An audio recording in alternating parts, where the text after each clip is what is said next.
Hello, my Teaserking family. How is everybody today? I hope everybody is well. There we go. I think my mic's working. Please let me know if it isn't. Maybe it's not. Let me know if my mic's working. Oh, it looks like it is. Looks like there's some movement in the mic. Might just be a little slow.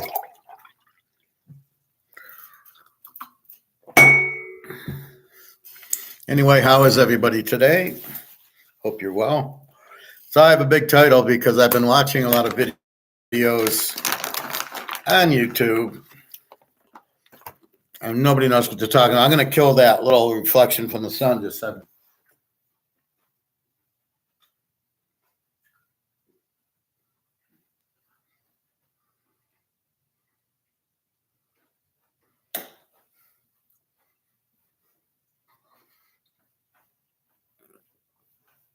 Okie doke. That should help that.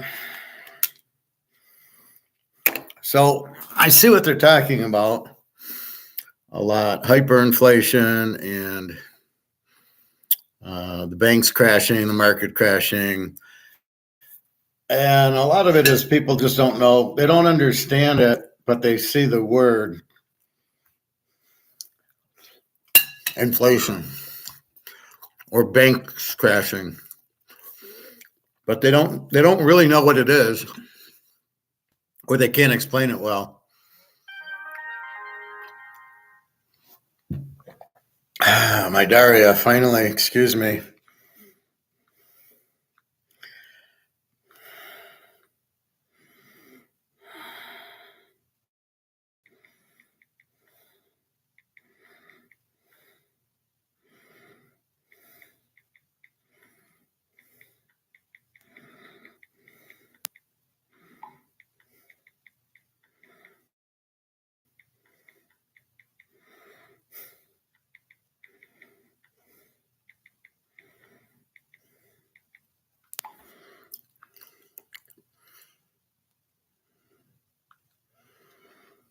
All right, so a lot of people will do the videos and you'll hear them talking, oh, we're going into hyperinflation, or it's inflation, or the housing. I've seen a lot of the housing markets, housing markets crashing. And then the real thing is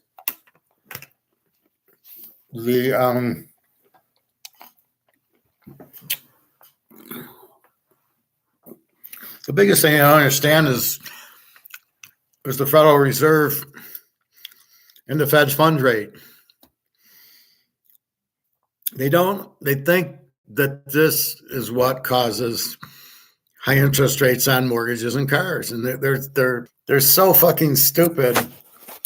They shouldn't be doing these shows on YouTube because it confuses everybody. It has nothing to do with it. The central bank's Fed funds rate is what they charge other banks. That's it. It does not matter, or home loans go up. Inflation makes home and come out. Okay, better. Okay, so that's the problem. They think because Powell raises the prime rate, or the central bank rate, or the Fed's funds rate is what it is. That's what they charge other banks. That has nothing to do with the mortgages or the cars. The inflation does, but they don't understand what inflation is. So, as we've talked, they print the money. That's the killer. It takes your money and it makes it worthless. Okay. But if I'm going to lend you money, I got to raise interest rates because I'm going to get back inflated dollars, which I don't want. It's stupid to lend you money. So if you want $10,000 and I don't charge you an interest rate and the money's getting inflated, the $10,000 I get, and you give me back 10,000, you're going to give me back 10,000 that's going to only be worth 7 or 8. So to make sense of me loaning you money at 10, I need about 12,000 back, just probably get close to the 10 I got. I got to raise my interest rate less than the money that I gave you. That's why interest rates are high. That's why mortgages are high. That's why car payments are high. Then they're getting into, which I do agree with. Oh my God. Sorry about the freezing. Mortgage rates should be fixed. So if you got a 30-year fixed or you get a car, I got a car loan in 2018. It was 2%. I owed $470 a month for 60 months and I paid it off in 25 months. So once you're locked in, you're locked in. I don't know what that's about. People losing their jobs, so that's a different story.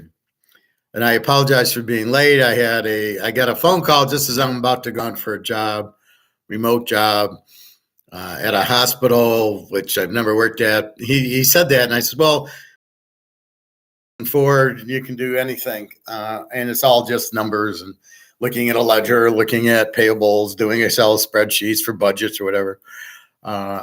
Shouldn't be an issue. And he even said, how many people really have, hospital experience? Not a lot. So anyway, so I apologize for that. Happily, Daria finally gave me her thing. I'll get into that in a minute. So what you see is they don't understand the Fed funds does not raise mortgage or home loans. The fact now they're saying that, see, they don't understand.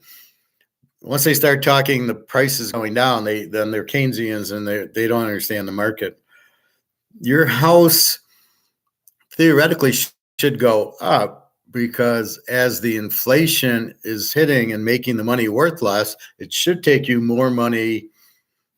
You should get more money for your house because the value of the house is going up. But I think it's already gone up. It's already been factored in. And now if you opt to sell it, you might lose money on your house because the interest rate's so high. Well, that's inflation. It all comes back to inflation. It's got nothing to do with the Federal Reserve raising rates. It's got nothing to do with anything. It's just simply prices drop because of supply and demand. As I said, if nobody wants my Canadian, so I buy this for $100, it's worth $200. If it goes down to $50, it wouldn't be in this because you don't need interest rates on this. It would be more on something where your interest rates involved. So it would be a house or a car, not necessarily even the Mahomes card. This should not go down because there's no interest rate. So if this is $5,000 and we got inflation, this should go up. This shouldn't go down. But what'll happen is people have less money because their money's getting fucked over. And because they have less money, they only have so much to pay for this. So the bidding will come down now because we just don't have the money to buy the Mahomes card. Doesn't mean the Mahomes card lost value. That's why when it moves to gold and silver, you'll never have this problem. And the beauty of gold and silver is it doesn't lose its value. It never gets printed. It never goes down in value. It only goes up. Therefore, you'll never have that issue with higher interest rates in gold. Gold, there really doesn't need to be interest rates. Gold's gold. It's stable. You fix it to $1,000 buys you 1 ounce of gold. And you fix gold to $1,000 an ounce, it's always $1,000. It's always 1 ounce. You never have the issue where gold's now worth $1,000 an ounce. Like in the dollar, it gets inflated. We don't know what the real value of the dollar is. Oh, it takes $2.89 to buy a 2-liter Coke now. Okay, I mean but if it's in gold, let's say it's a silver dime to buy the Coke, it'll always be a silver dime to buy the Coke. Because you don't adjust the price. Once gold's set. And you have this much gold and you have this much dollars and it equals. And there's no reason for interest rates. There's no reason you never have inflation. And you'll never have all the crooks printing gold because they can't. That's why there's no gold standard. For that one and only reason. They can't They can't print it. But if they just made it worth more, they'd make money that way, but they don't understand it. Anyway, so the call was for a financial analyst job at a hospital. Up and work there as I look for a place to live there to get out of the hellhole here. You know, I'd have to work Pacific time, which might not be bad. I wonder what that would be. I wonder what it would be in, right now, like Russia's 7 hours ahead of us. So Daria's getting off work. It's 10 o'clock in Moscow.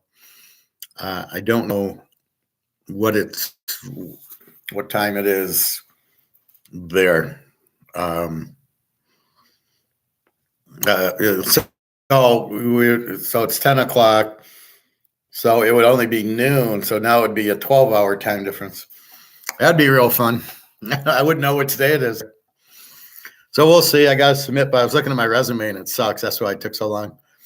And I'm like, what happened? The font changed on something and it doesn't look right. So I have to really fix the resume, and I don't really want to send it to the guy because I don't have Word. I'd have to go to the library, which I can do after this, after I eat. But anyway, so that's the thing. That's why the title is so funny. Now, what is the biggest Ponzi scheme in the world? I had a brain thought on that yesterday. It just came to me. It's the dollar. It's the fiat currency of every country. It's all the Ponzi scheme. So the whole world's getting fucked over. Not just the U.S. Every country is printing dollars and dollars and dollars. Venezuela, Greece, Zimbabwe is printing their currencies, and I think it's because the U.S., they need so much of their currency to match the U.S. currency or something. I don't know how it works. But so what's happening is everybody in the world is dealing with paper bullshit like we are here. The euro, British pound, Swiss franc, yen, the yuan, the ruble, everything in Singapore and Hong Kong and the U.S., Mexico, every country in the world is Ponzi scheming their people. The governments are printing and printing and printing, and it's all worthless because it doesn't work. It's all because the Keynesians are in charge and they don't know what the fuck because George Soros put them in there. So you have Keynesians who think it's okay to print, and it's not okay to have gold because we can't cheat. We can't print gold. We don't want gold. We want to have wars, so we need to print money to pay for the war because the war is not part of your money. And so that's what happens. So the biggest Ponzi scheme in the world is fiat currency. And why does everybody on fiat currency? Why is nobody on the gold standard? We all know it's the only way. We all know that's why Spain was the best, and then France. They got off the gold standard to pay for the World War I. That's what blew up England. Well, what do you think is blowing us up? What's the point of these wars? Russia beat Ukraine. That was a lock. And then, I don't know, then we're in Israel. I don't know what that's all about. It's a war for nothing. So they can sell stuff. But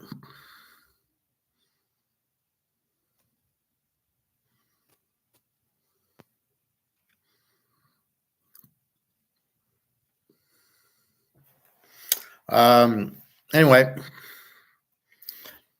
it's just funny on, I don't know, maybe just blue. Okay. So, what do we do? That's why everybody's going to go into gold.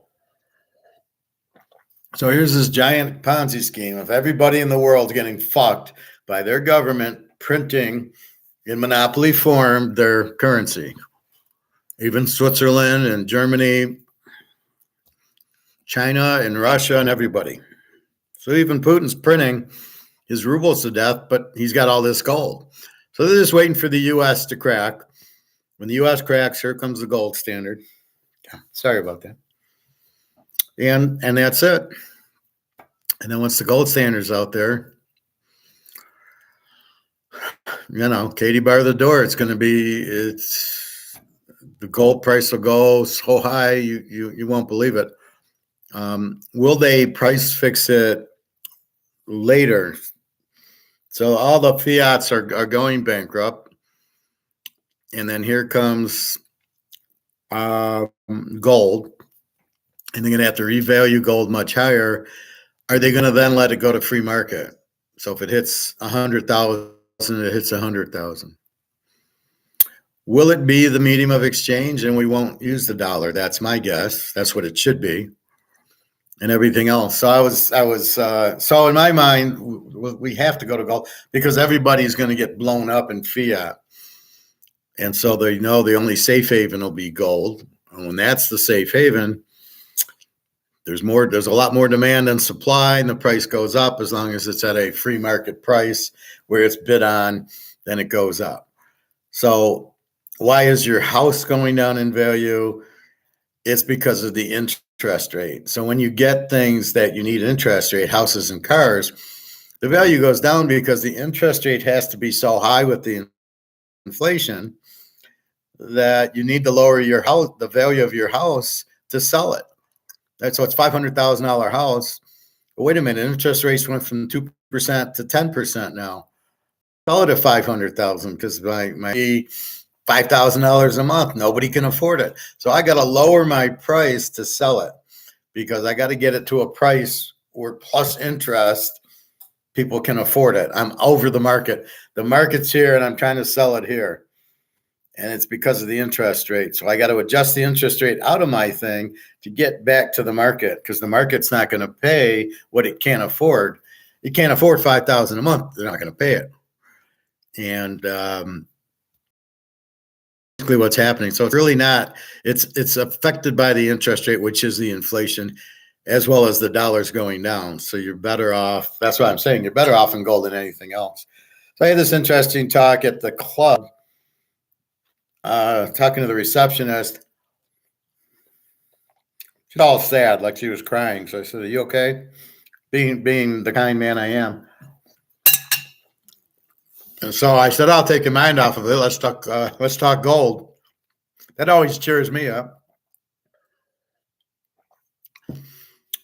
So we started talking, and then she made a comment about the rich, and I said, "Oh, the rich know what they're doing." And I said, "Do they?" So Warren Buffett is sitting on $2 billion. When the dollar goes to zero, he won't be worth anything unless he has gold and silver. And then your question is, well, why is he in $2 billion and not $2 billion in gold? That is the question. So that's really the point of it, is he should be in gold and silver, not in dollars. So my point to her was, do the rich really know what they're doing? If they did, they'd be in gold, not in dollars. And I did how much gold does Warren Buffett have? And it came back zero. I don't think any of these guys have gold because I don't think they like gold or they know about it. These are IT guys. And on top of that, their financial advisors would never put them in gold because their financial advisors don't care about them. They care about themselves and they want commission, and they're going to get commission in stocks. So I believe most of these guys are in stocks, maybe some in CDs or T-bills, and hopefully not in the bank.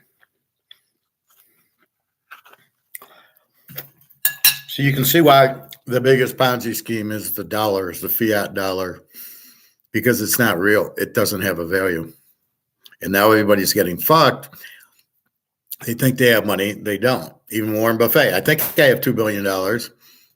No, it's not worth anything. So that'll be what'll happen is it's all going to collapse. And then people are going to go, what do I do? And then they'll should realize gold and silver will save them. They should realize it now, but they don't. But they should realize it later. And that's really where we're at dealing with them. So keep that in mind. The whole world's getting fucked. It's just all it is a Ponzi scheme. We'll print the money, and if we keep printing it, it'll be worth nothing. What is that? At least in Madoff, you got money back. You gave him $100,000. He paid you every month. Now, your money is being killed. So let's say all these people in Madoff just put their money in the bank for safety. They got all their money back, put it in the safe in a bank in Chase Manhattan and Wells Fargo. Well, guess what? You're getting Madoff again because now it's not worth anything, and that's what people are not understanding. It's not worth anything. So that's really why it's the biggest Ponzi scheme, because you believe the banks are honest and taking care of you, and they're fucking everybody over. Now, me, I'm smarter than they are, so I don't have any money there. My money's in gold. So I'm smarter than them because I'm not playing. I took my ball and went home. I'm not going to play your game. I'm going to play my game. And my game's gold and silver. And you're not going to hurt me, and you're not going to Ponzi scheme me. That's why, like, when people ask me, how much did you lose in 2008 or in the 2000 tech bubble, I didn't lose anything. I was only in CompuWare because they had the Y2K bug, and they tested. So they were making money. And then I got into, in 2008, I wasn't in the market at all. Probably a little in my 401k, I think, but very little. And I've avoided all kinds of issues by being, by understanding and not getting caught in their traps. But that's the biggest Ponzi scheme. That's the interest rates. The interest rates strictly inflate. The whole problem here is inflation. It causes the debt to be high. It causes the interest rates to be high. Not the Federal Reserve. What Powell's doing has got nothing to do with mortgage and cars. That's strictly inflation. Prices going up is inflation. But it's the inflation, not the prices are the effect of the inflation. And then you have the, the gold waiting to go. And then you have the Ponzi scheme. Everybody's in fiat dollars. And nobody knows. They go and they make dollars because that's what they need to make to buy expenses. To pay your groceries, to pay your rent is with dollars. And they get that. So that's the problem. People have no idea what's going on. People don't know to buy gold. Just like the Titanic, people didn't know, even though they hit the iceberg, that they were going to sink. You're like, oh my God, really? You don't, the water's coming in, you don't know. Okay. That's the biggest thing I see. The Russians are winning the war. And people have no idea. I don't know what's going on in Israel, in the Middle East, Iran, and they're shooting down a lot of gunfights. Then I heard an interesting thing about the U.S. Army. We don't have any soldiers. It's all generals. We don't have a big army of men who would fight, which is what you need to win. You can't just fire rockets and airplanes. You need soldiers. But nobody wants to join because they're all so pissed off with this, with all this political bullshit and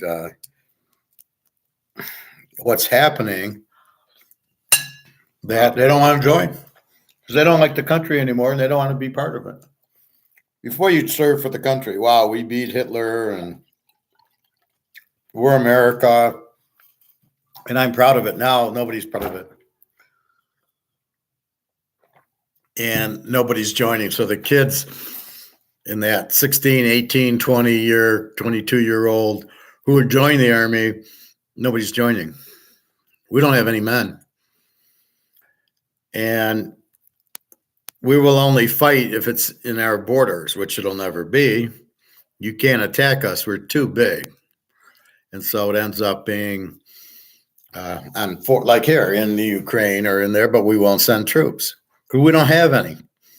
And it's all for the industrial complex so they can make sales on rockets and missiles. It's just, the whole thing's insane. What a business. We make rockets. We blow up people. Yeah, I want to work there. So it ends up being a whole screwed up thing.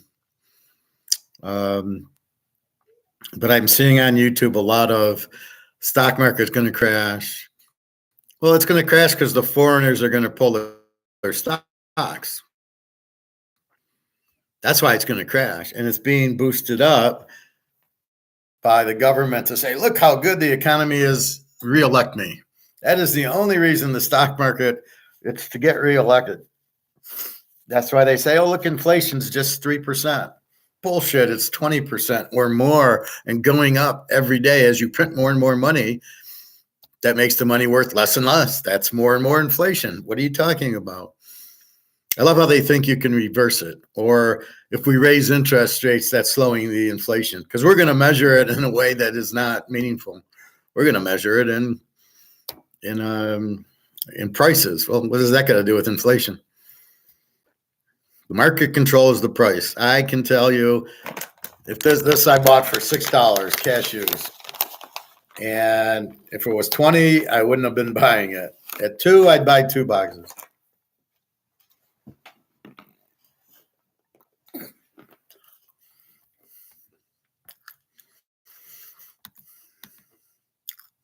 So be careful what you're listening to out there. It's responsible for the high interest rates. It's not. The Fed only is talking to the banks. There's the central bank, and over here is Goldman Sachs and JP Morgan and Chase and Wells Fargo. They only control these banks. You need money. Howard comes in. He wants his 50,000. They go to the central bank and say, okay, I need 50,000 for Howard.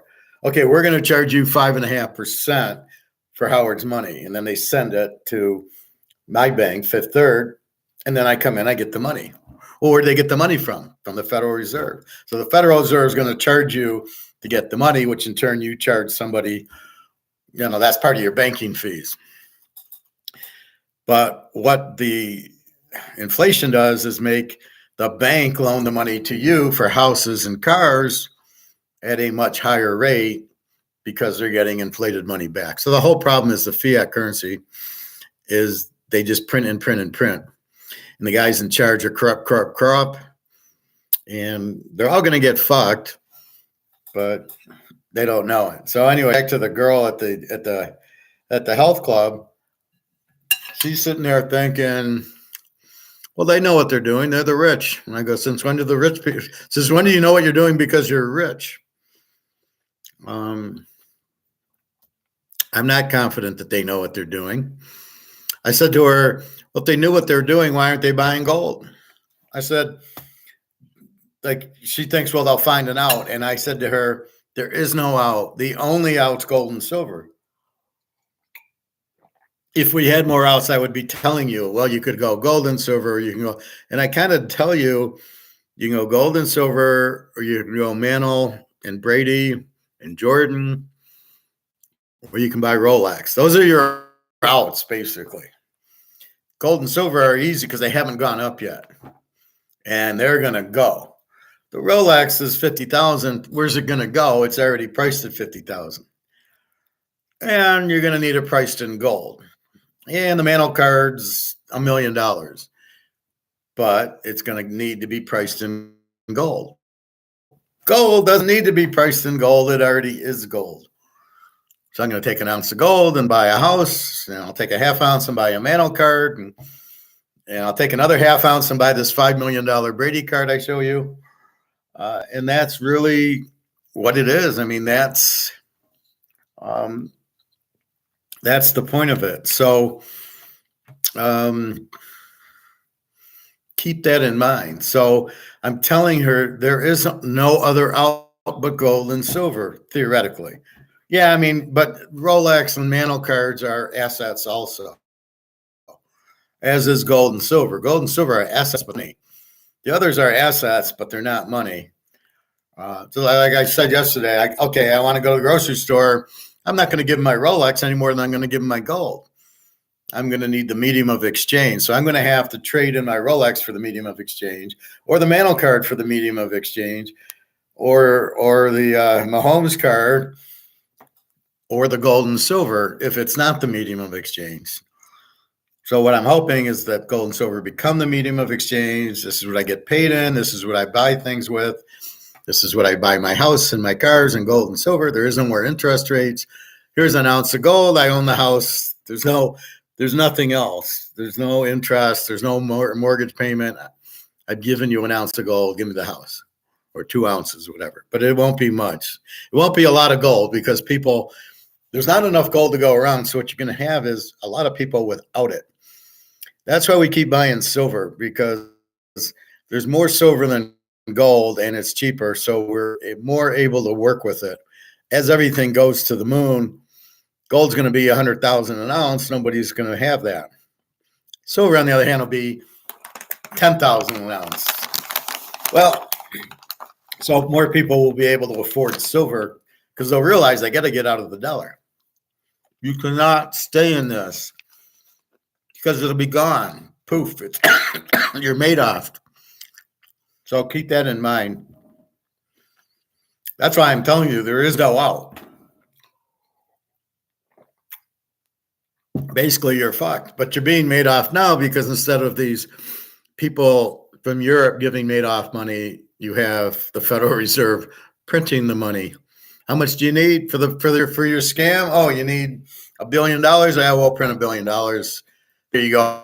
I'll pay the people their interest and let me know when you need it next. And that's what they're doing, because what's happening, it's killing the banks, is nobody's buying a house or a car now. So the housing market's dead because who can afford it? And if you're in a house, you can't sell it, because if you sell it, you got to buy a new one. So this is why our Canadian bitched at. So he's got a house that he bought for $250, went up to $500. And so he bought a $700,000 house with it. Like, what the fuck are you doing? You think that's going to hold the value? It's not. Nobody's going to be able to afford it. And you could have put $400,000 in gold, which was a no-brainer. You would have been retired in 2 years with $400,000 in gold. Good luck on the house selling it. Who the hell is going to buy it? And it's not going to keep going up and up and up. What is that? Oh, it'll keep going up and up, and it'll never stop. It'll just keep going, going, going. Yeah. Okay, what planet are you on? So that's the real big thing. So keep that in mind, that that's what you're really looking at. So the banks are in big trouble, because not only is the dollar not worth anything, but you can't find people to loan money to. So in our scenario, Bobby gives me $10,000. I owe him interest of 5%. Well, I got to get it from taking his 10 grand and loaning it out to people to buy houses and cars with. And then when they make the payments to me, I can pay Bobby. Well, I get Bobby's money in, but I can't. There's nobody wants it. Nobody wants to buy a house now. It's too expensive, or a car. They're too expensive. the market's here and they're way up here and nobody buys. So how does the bank get the money to pay Bobby's interest? They're fucked. Multiply that by, 10 million people, and that's the problem. So the banks are going to start to go, and the people won't know what's happening, but they'll know that's not a good sign that the banks are going under. So that's really where you're at. That you don't want your money in the bank. Like I said, I saw the guy go to a safety deposit box in Fifth Third, and it took all of me to not walk up to him and say, "Get the fuck out of it. Get your money. Go. Do not leave it. Go put it under your bed. What are you doing with any money in a safety deposit out of the bank? When the bank closes, you're not getting your box. Sorry, we're closed." So keep that in mind. There's nobody going to be there to open the door for you to get your box. You're fucked. So that's why you get home safes, and nobody really knows you have a safe in your house. If you hide it well enough, nobody's like, those are movies, but that's really rich people. Like, yeah, they're going to go to Bill Gates's house and Warren Buffett's house. Yeah, that's probably a good safe bet, but nobody in the Russian oligarchs. But they're not coming in our house, I wouldn't think. I'd be very surprised because they don't think we have anything. So anyway, so be careful. But anyway, that's what I told the girl is you think they're that smart, but I know they only have one out, and the out is gold and silver, and they should be buying it now. Because when they go to use the $2 billion that they have and they can't, what are they going to do? Right? Then I hear Zuckerberg bought a shelter or something. So he's living in a bomb shelter underground, and he's got his money, I guess. And I was just like, dude, if there's a nuke, if you're worried about a nuclear bomb, it doesn't matter because nothing will grow. And otherwise, I don't know. What are you worried people are going to rob from you and come to your house and kill it? So I don't know. I don't know what. He's too weird, but these guys have no fucking idea. Just buy gold and put it in Switzerland with Egon, and you'd be fine. You'd sleep well. You're going to make a ton. That's the best part of it. The only out that everybody has is gold and silver. And you're not going to lose, and you're going to make a fortune because everybody in the world who's in paper, it's all going to go to zero if it already hasn't. And they're all going to run to gold and silver because there's nothing else to run to. Bitcoin? Why would you run to Bitcoin? Now what are you going to do? So gold and silver are the only thing to run to, and there's not enough of it. That's why the price will go to the moon. So we're just waiting on everybody to realize they're fucked. Anyway, let's check gold today just for the hell of it.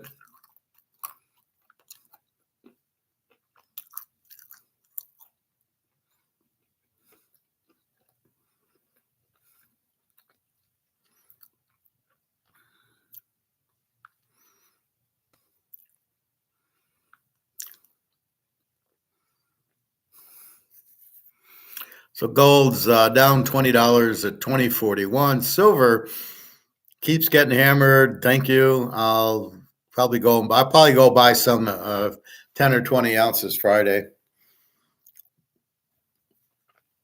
And that's it. So we will see. For you, I have posted the Washington Michigan game, and I posted 3 teaser plays, 4 in total, 1 lock, and the college play. And we're going to go over. I have now been informed of teams that are sitting their players out. So I went into covers on NFL injuries versus my other site. The other site did not say like Lamar sitting out. But this site says Lamar sitting out. So let's go through.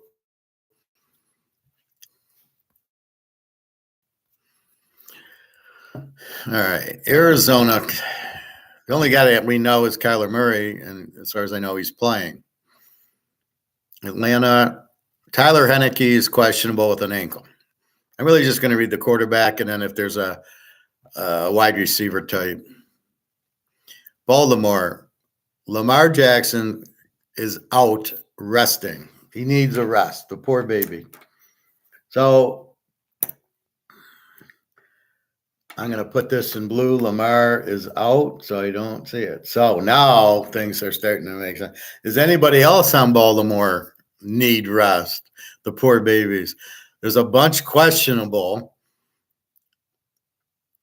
So this will be interesting. Again, there's only 45 players on the team. And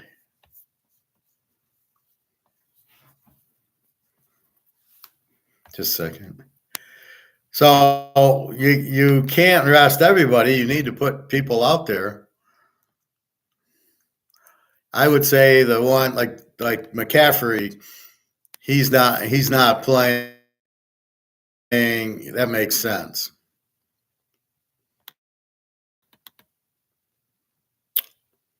Come on.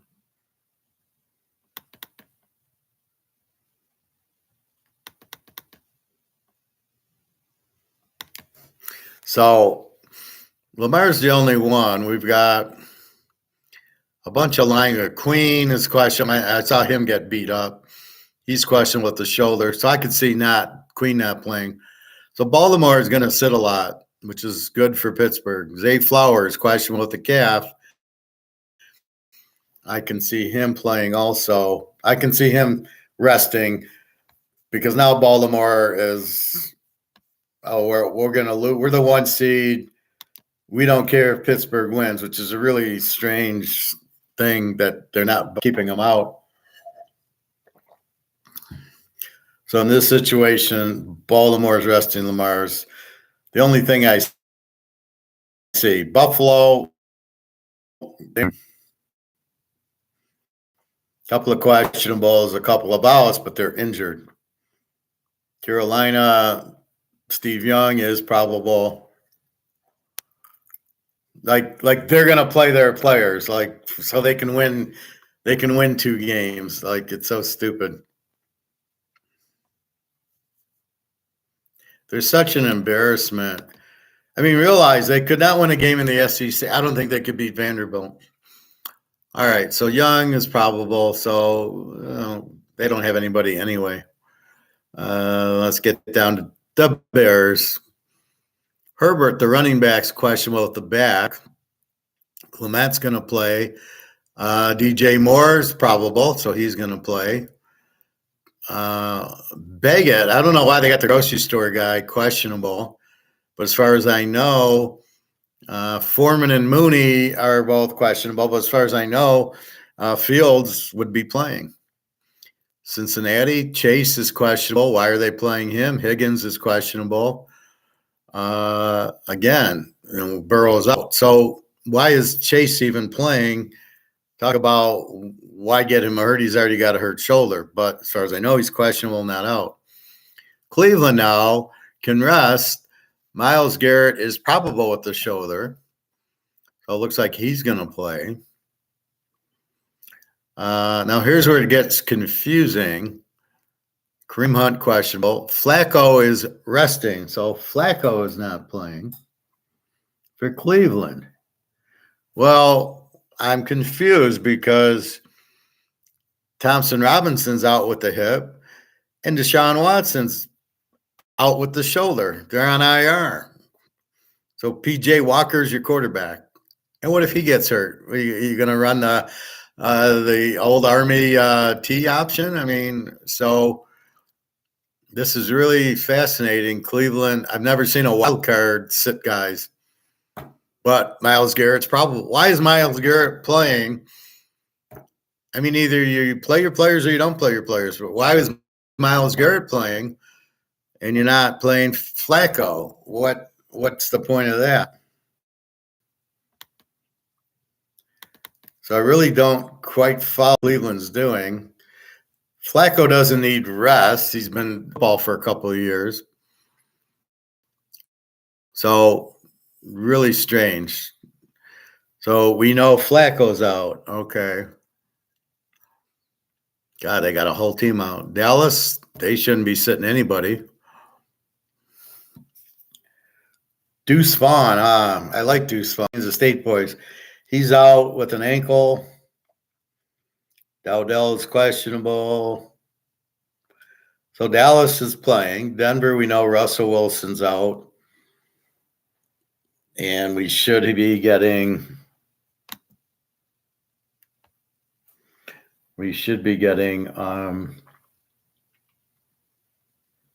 where are they? Well, against Oakland. So we should be Stidman against O'Connell. Detroit.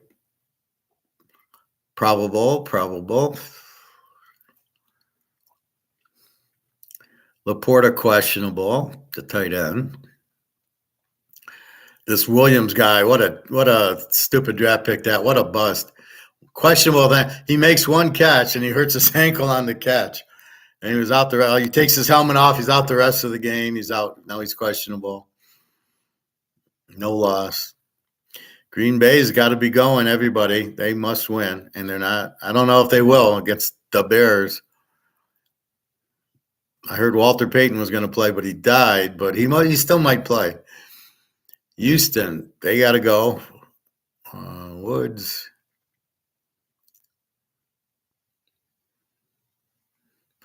Indy, they got to play. They're playing Houston to see if Jacksonville can beat Tennessee. I think the winner, I think, still makes the playoffs ahead of Pittsburgh. But Pittsburgh has to win. And then hope Buffalo loses in Buffalo Sunday night. So Buffalo won't matter. They're playing Miami for the division, so they'll be playing regardless. It'll be winning, you're in and out. And I got a feeling they're going to kill Miami because Miami's got all these injuries. And they don't really need the game, but they do need it to be home and win the division. So I think they'll try.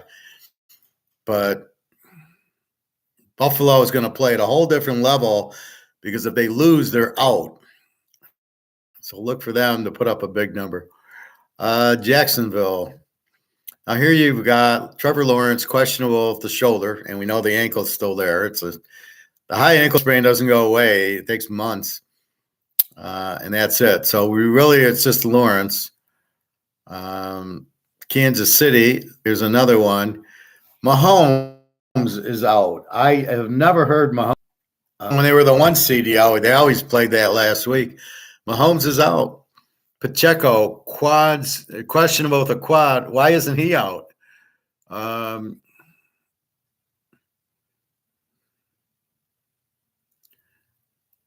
Let's see. Cornerback, questionable.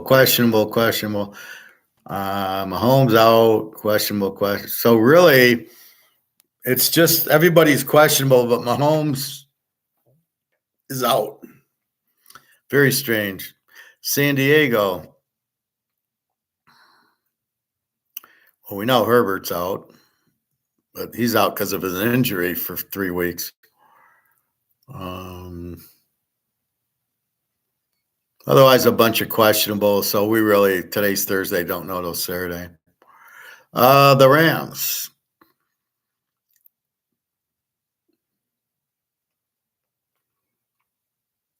Okay.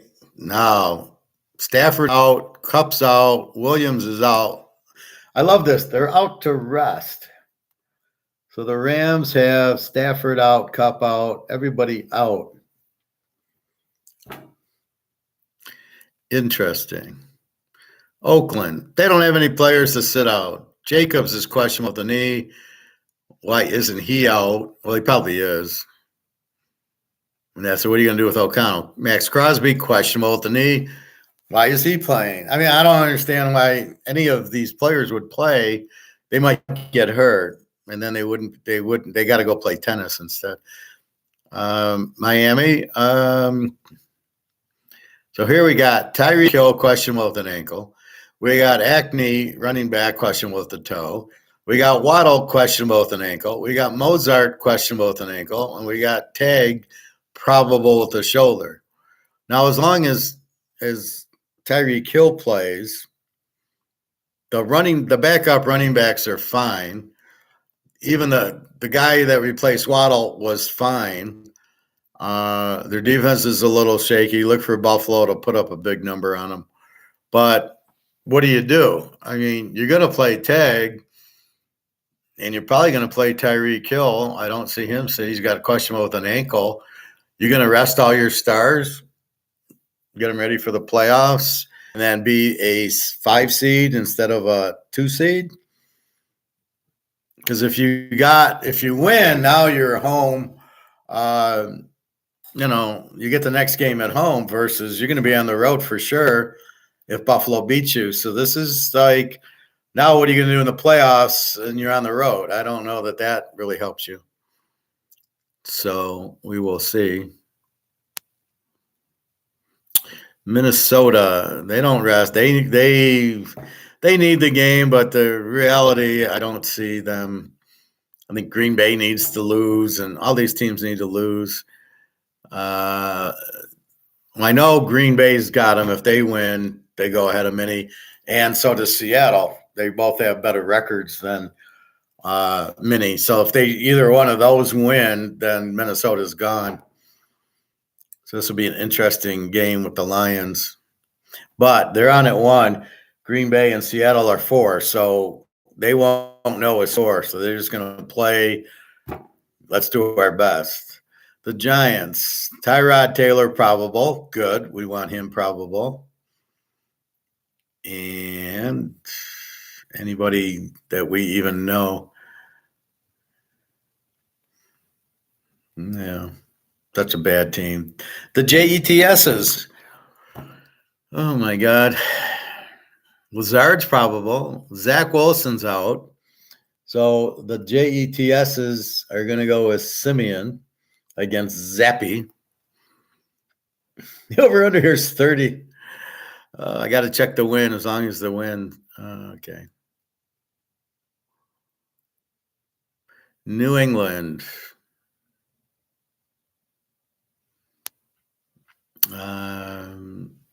See, it's funny. New England, Zappy's playing. He's not like he's sitting. Well, they got such bad players. We don't know. New Orleans, huge game with Atlanta.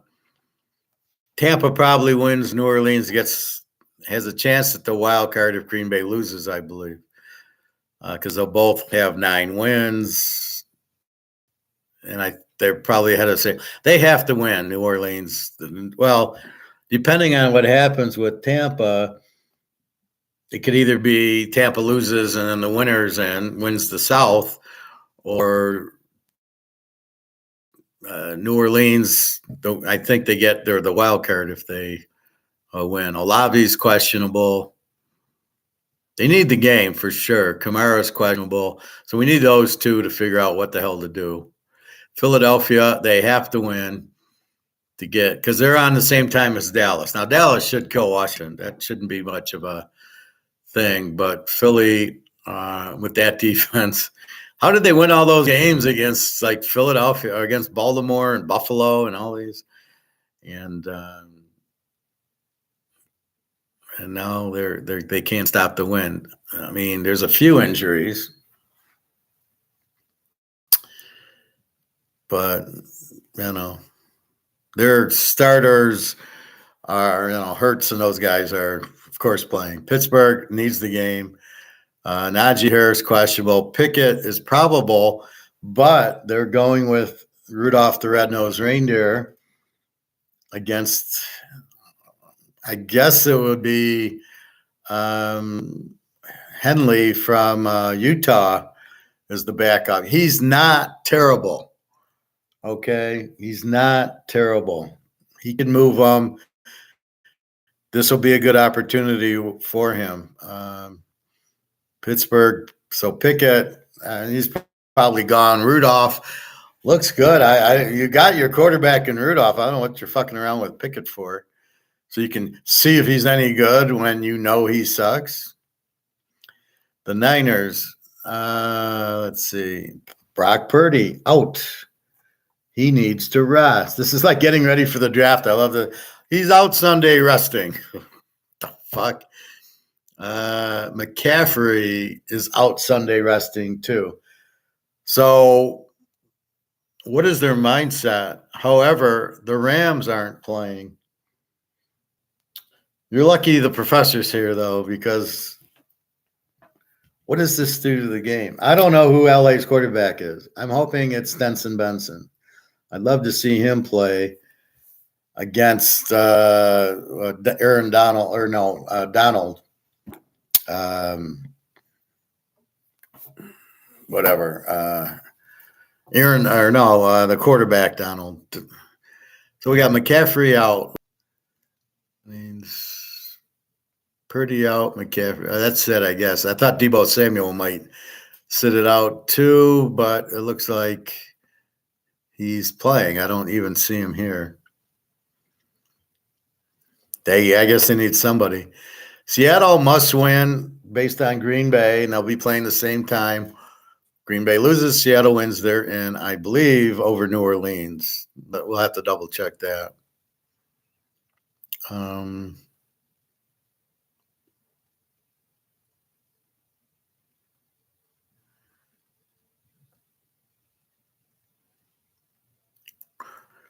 Kenneth Walker. Yeah, I'm in Seattle. Okay. Kenneth Walker is questionable with the shoulder. I can't imagine him now. His shoulder looked pretty bad. Somebody touched him and he was grimacing. So I don't know if he'll play. And they got the other running back from UCLA. So we will see. Tampa Bay, everybody's go. Mayfield probable with ribs, so he should go, which would mean they should beat Carolina. Tennessee, now they're done, so they're just playing for the hell of it. Will Levis is questionable. So what are you going to do with Will Levis? You going to play him or are you going to play Tannehill?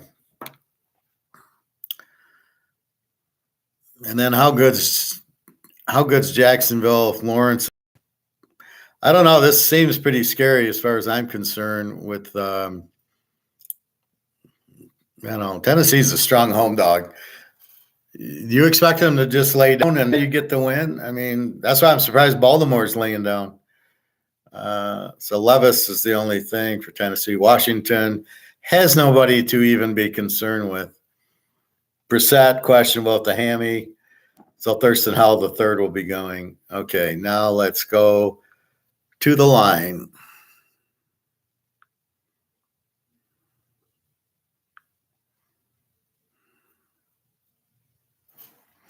All right, so we start off Saturday night. We got Pitt -4 at 35.5. We've got no Lamar, and we do have Huntley. Do we lay 4? Do we dare lay 4 at Baltimore? Is Baltimore going to roll over and play dead? I can't imagine Pitt going in here and just blowing them out. Defense is still strong. I still think they want to win, although I don't understand why you're resting Lamar. It makes no sense to me. I know. Oh, my God, he might get hurt. Yeah, he could get hurt slipping in the shower. I mean, it's just so stupid. So, in my mind, what's Baltimore's mindset going to be? Yeah, come on in and kill us. We'll be fine in week 1. In the first playoff game, don't worry, we'll be fine.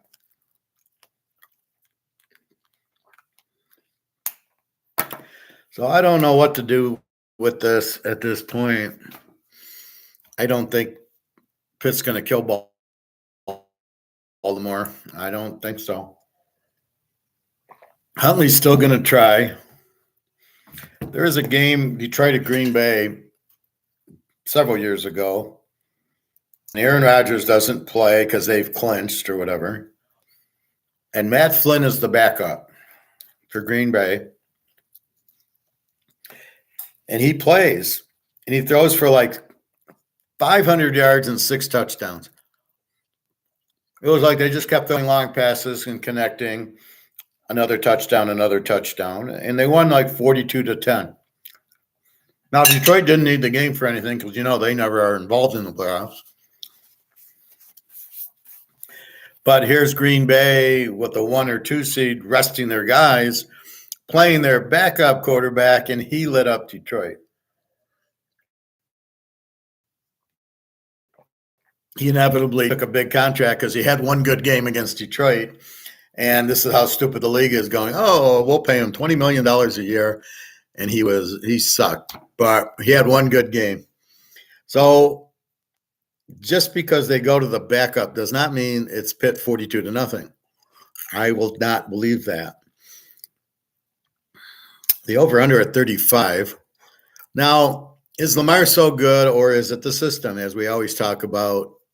Oklahoma, Ohio State, USC now. Is it the system? Here, Joe Blow comes in for USC and throws 6 touchdown passes in a bowl game. So just because Lamar's not playing, can Huntley – let's see if it's the system. Let's see if it's Huntley now, because he's pretty mobile. If he lights up Pittsburgh like Lamar did, then we got to think, well, it ain't Lamar, it's the system. Because Lamar's a terrible quarterback. He still is a terrible quarterback. The way he throws. He's good at now he's kind of reading the defenses a little bit better.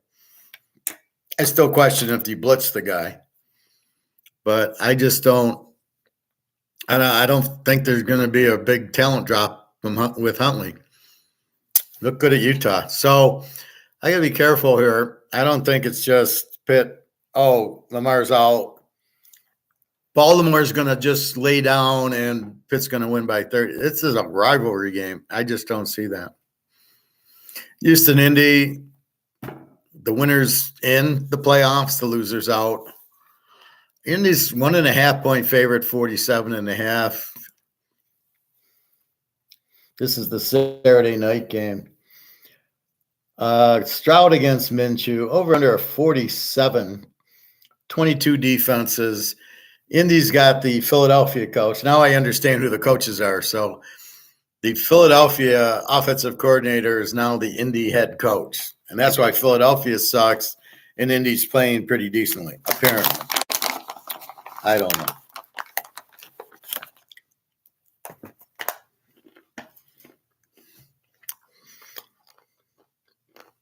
So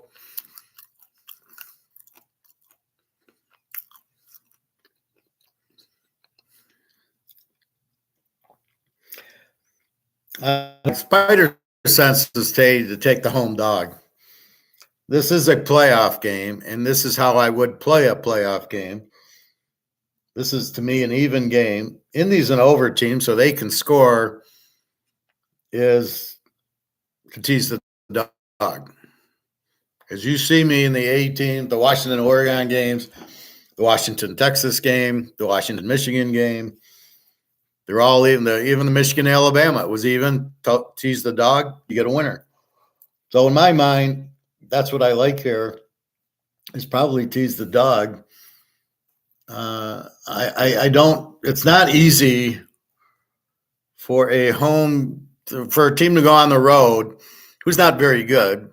Come on, Houston lost at Carolina, for Christ's sake. It's not easy for them to go on the road and blow out Indy. So I'm not quite sure on that one. New Orleans 3 and 42.5 is our next game. This is also a playoff game. This is based on Tampa. Tampa beats Carolina. These are all at one. Tampa beats Carolina.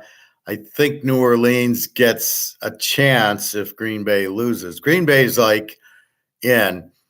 So right now it's the winner of the South gets the bye, which is Tampa if they win. If Tampa loses, then it goes to New Orleans. But as the game's going on, both games are going on at the same time.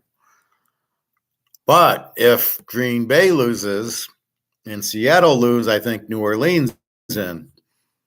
So keep that in mind. This is very much a playoff game for the time it's being played.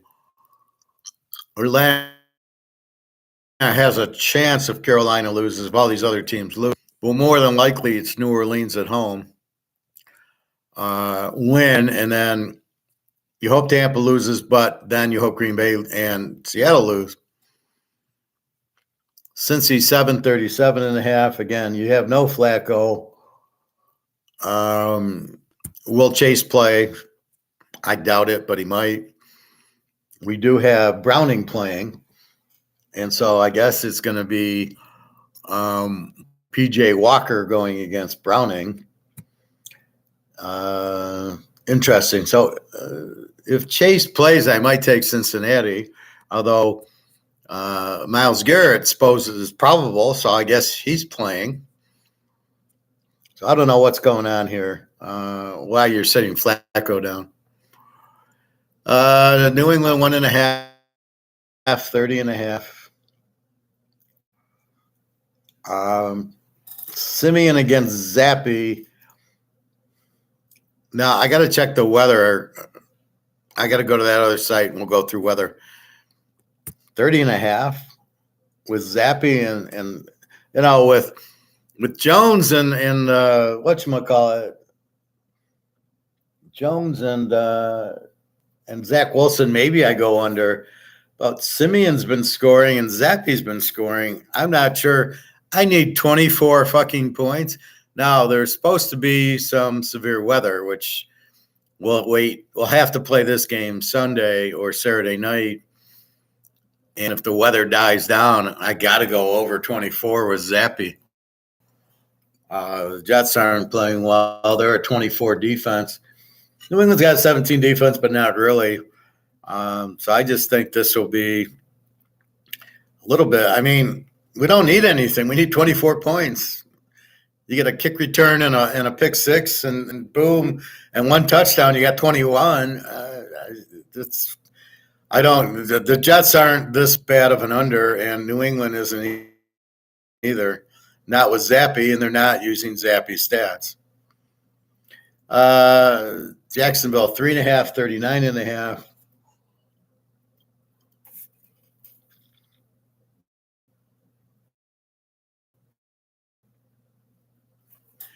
To Tennessee at Tennessee. This is going to be a very difficult game for Jacksonville. I would say this is a great under bet. This is probably what I'm going to have to do. Jacksonville, Tennessee, Baltimore, Pitt, maybe Cincinnati, Cleveland. I think the formula this week is when you're resting your quarterback. He needs to rest. We got to rest Flacco. We got to rest Mahomes and Purdy and Stafford and Lamar. Well, you take that out. Maybe not in Baltimore, but in the Rams 49ers game, I got a 42 over under, and I don't have a quarterback, and maybe I got Stenson Benson, and maybe I got who do I got? I got McDonald for the for the 49ers. Sam Darnold for the 49ers. So, I mean, you know, what am I got? Let me write that down. So it's Darnold. And I'm not sure if it's Stenson Benson or not. I'm sure it ain't Stafford, put it that way. So, again, they're just going to be running the ball. Let's get the game over with. So you'll have a little less emotion, which leads to a little less efficiency and a lot more injuries. So in this game, if I don't have Trevor Lawrence, Jacksonville is going to be very, they're going to have Beathard. They're going to take care of the ball. I don't see them opening up the offense because they can't handle the interceptions. Tennessee, I don't know if it's Levis or Tannehill. Without Lawrence, this kind of makes it a dog game. I don't see where Jacksonville's going to score on this defense, and I don't think Tennessee can do much with Levis. So I think this is a low or a dog game. I'm not sold on Jacksonville needs to win like Tennessee. I do on Tampa, Carolina, because Carolina sucks. They're 16-0 bet against them in a teaser. Okay, that's a pretty good trend, 16-0. I think I can take that trend. All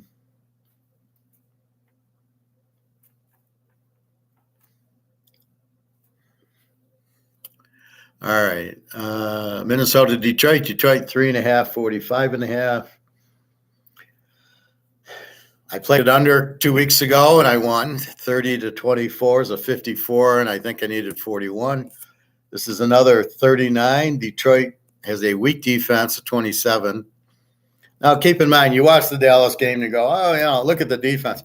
Well, Dallas can't run the ball, but CeeDee Lamb, he got 250 yards on that non-existent secondary.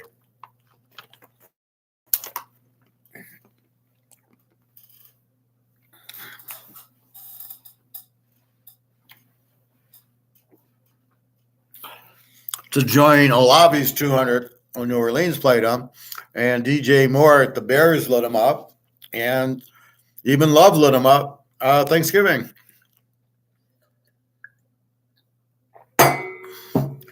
Dallas just has to have the stupidest coach.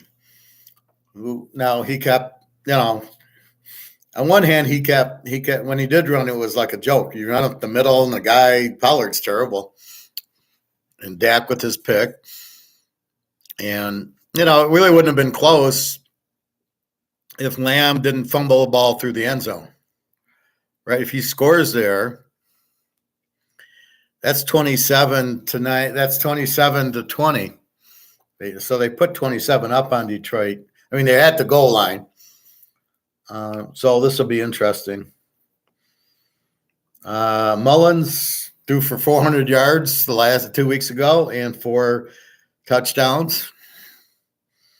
Minnesota needs the game. Detroit will be really upset because the way they lost. And the 3.5, I got a feeling Detroit wins by about a touchdown, but I think you go over with Detroit. Jefferson's playing, so I think Minnie with Mullins, and they know they have to score, and Detroit can't stop they can't stop Jefferson. He'll catch 300 yards. Now, let's talk about that play for a minute as long as we're on Detroit. So Detroit tries to confuse Dallas by sending out three offensive linemen to tell the ref who's eligible.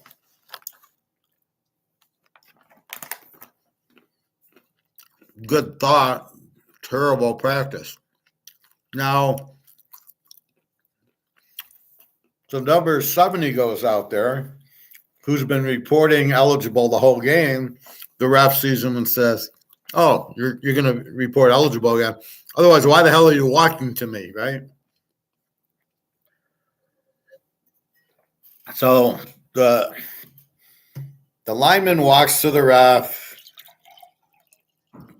and the ref assumes since 10 other plays you were reported eligible, you're reporting eligible now. So he runs to tell Dallas 70's eligible. 68 runs to the ref. The ref doesn't care. You can't have 2 eligible linemen.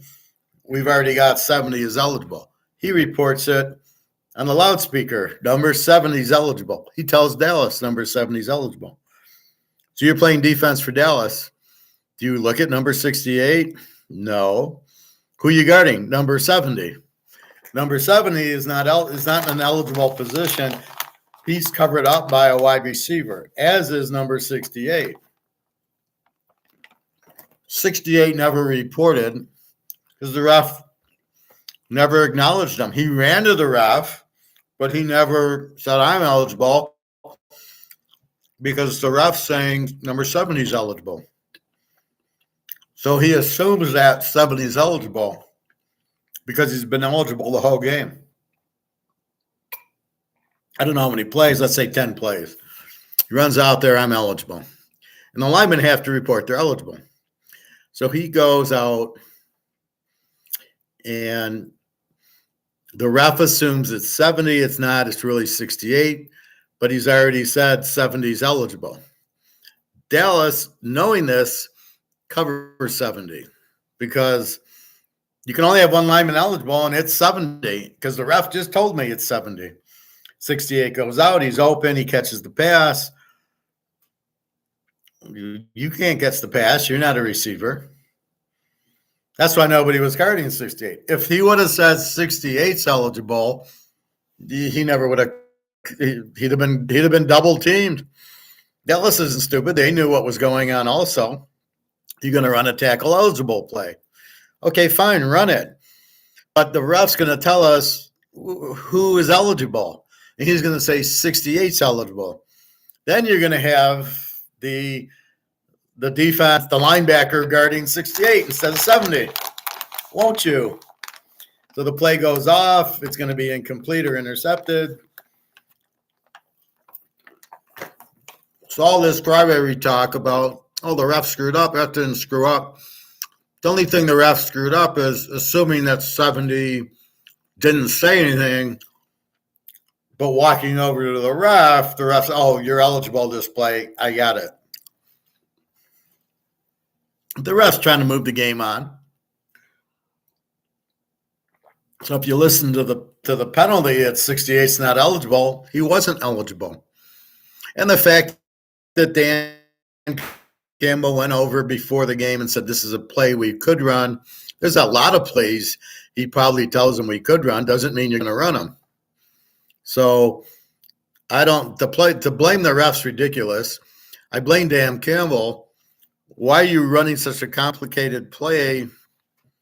If you run 70 the whole game as an eligible receiver, then why are you running him out there with 68 and another guy, and they're all running out to say, oh, really, it's not me, it's him? Well, that doesn't work that way. The ref sees 70, goes, he's eligible. Okay, so he's going to be eligible again. And it was even on the PA. So Campbell fucks himself over by putting 70 out there. He should never have gone to the ref because the ref saw him so many times, assumed that he was the guy. And I don't blame the ref.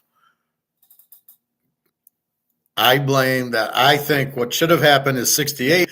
What's the difference? How are you going to hide it? I mean, the ref has to tell Dallas which number is eligible. So what you're playing this what? You're playing poker, you're bluffing. So 70, 68, and 66 go to the ref. And Dallas has to choose, except for the problem is the ref's going to tell Dallas who's eligible. So all you've done was screwed up the ref by confusing him. You would never have screwed up Dallas. The ref going to tell Dallas it's number 68. So I don't get what kind of hocus pocus you're trying to run, Campbell, when the ref's going to tell him anyway, this is the guy. I mean, Dallas isn't stupid. They see three guys going to the ref. They go, well, he's going to tell us which number.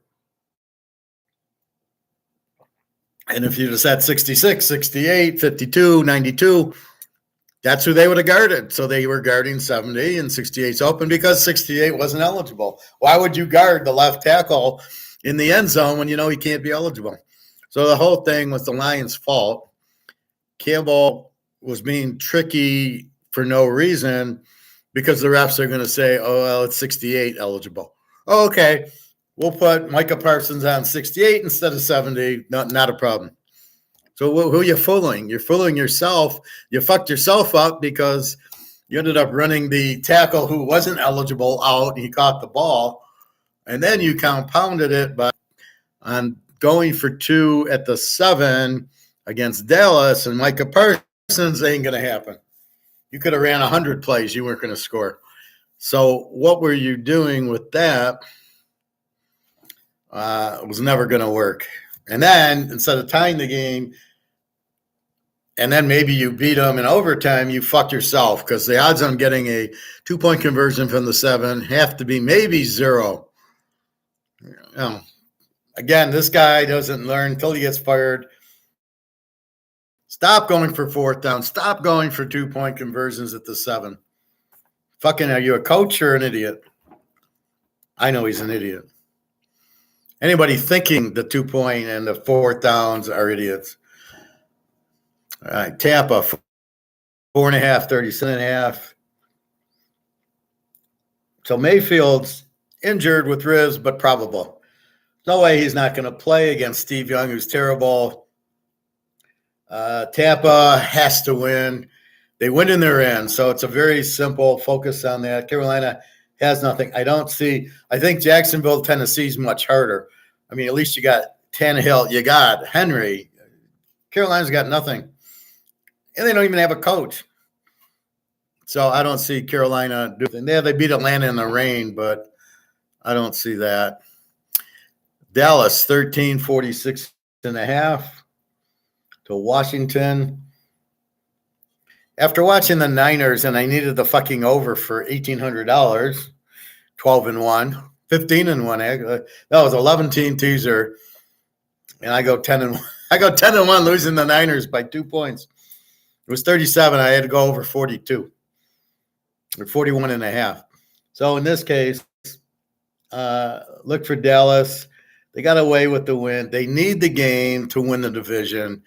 They won't get a bye, but they get the easier team, and then they get another home team.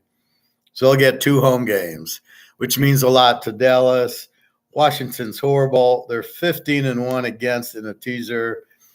I like Dallas here. I won't make the same mistake going over, and it's 13, so I can 7. I don't think that'll be a problem. Or I could go under 52 because I'm looking at it like, look at the Niners beat them 27-10. McCaffrey did get hurt in the game. So he would have scored at the end. He would have scored at the 1-yard line, and I would have hit my over, but he was out. So Dallas has to play, has to win. Philly's got the Giants. Philly should blow them out, which would keep Dallas, to get out. So I think Dallas beats them pretty good. Or you can maybe play the under. I don't see Washington scoring in this game. The 49ers 41.5 to the Rams. Now, as I said, you got Darnold against Stenson Benson, I think. It'd be good to see Stenson out there. And go Georgia, go Bulldogs. It'll be an easy game for him playing the Niners, much easier than playing Alabama or Missouri or Clemson or Ohio State. The more I'm thinking about it, and now I see McCaffrey out and Purdy out and Darnold in and Cooper Kupp out, Aaron Donald out, and Stafford out, the more I probably go under. This is a case where I think you can go under in the game. Under 48, you're really not going to get a lot of points. Without McCaffrey and without Purdy, how long does Deebo Samuel play? 10 minutes? And the Rams will sit their guys, so it ends up being an exhibition game that should be low scoring. The Eagles, 5.5, 41.5 to the Giants.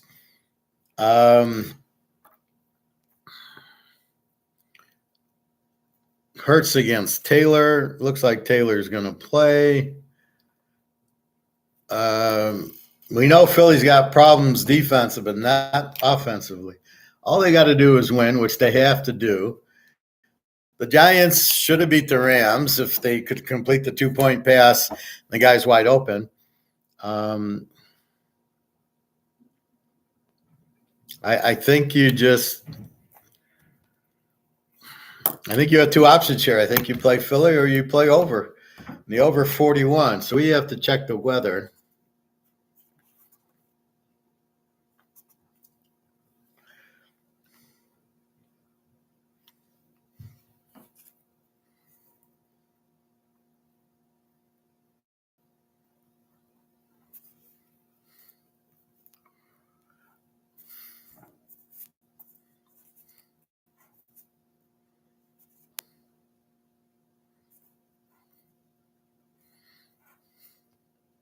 Everything's falling into place now. I'm so excited. I'll be playing my 11 team teaser again. So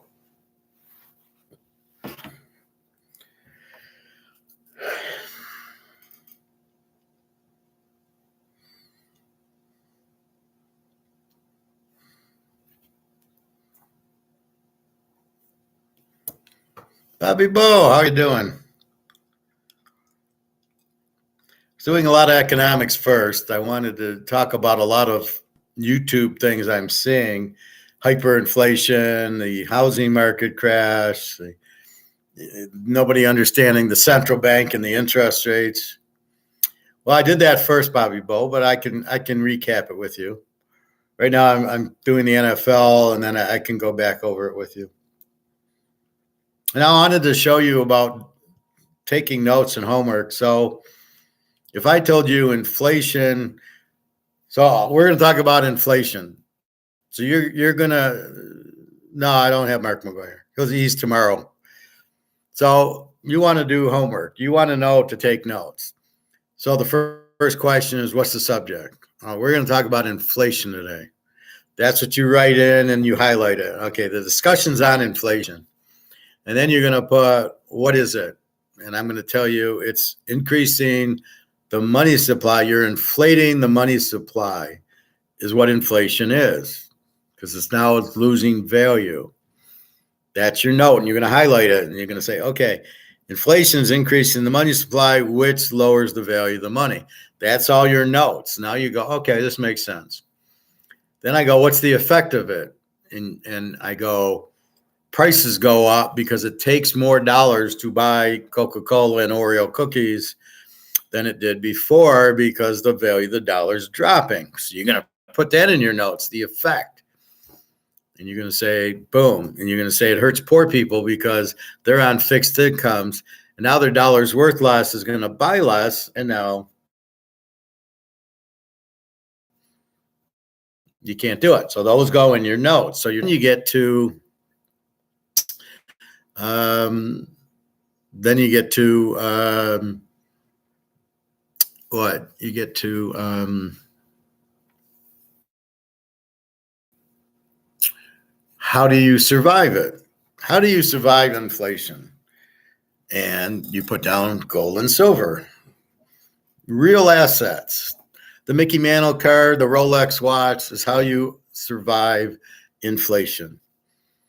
Then, so that's another section. And then you put in interest rates go up because if I loan money, I want to get paid. I need to get paid back. So if I loan you 10 grand, you need to give me 13,000 because you're paying me in inflated dollars that aren't worth as much as the 10,000 I gave you, which is my whole bitch with the New York Mets and you.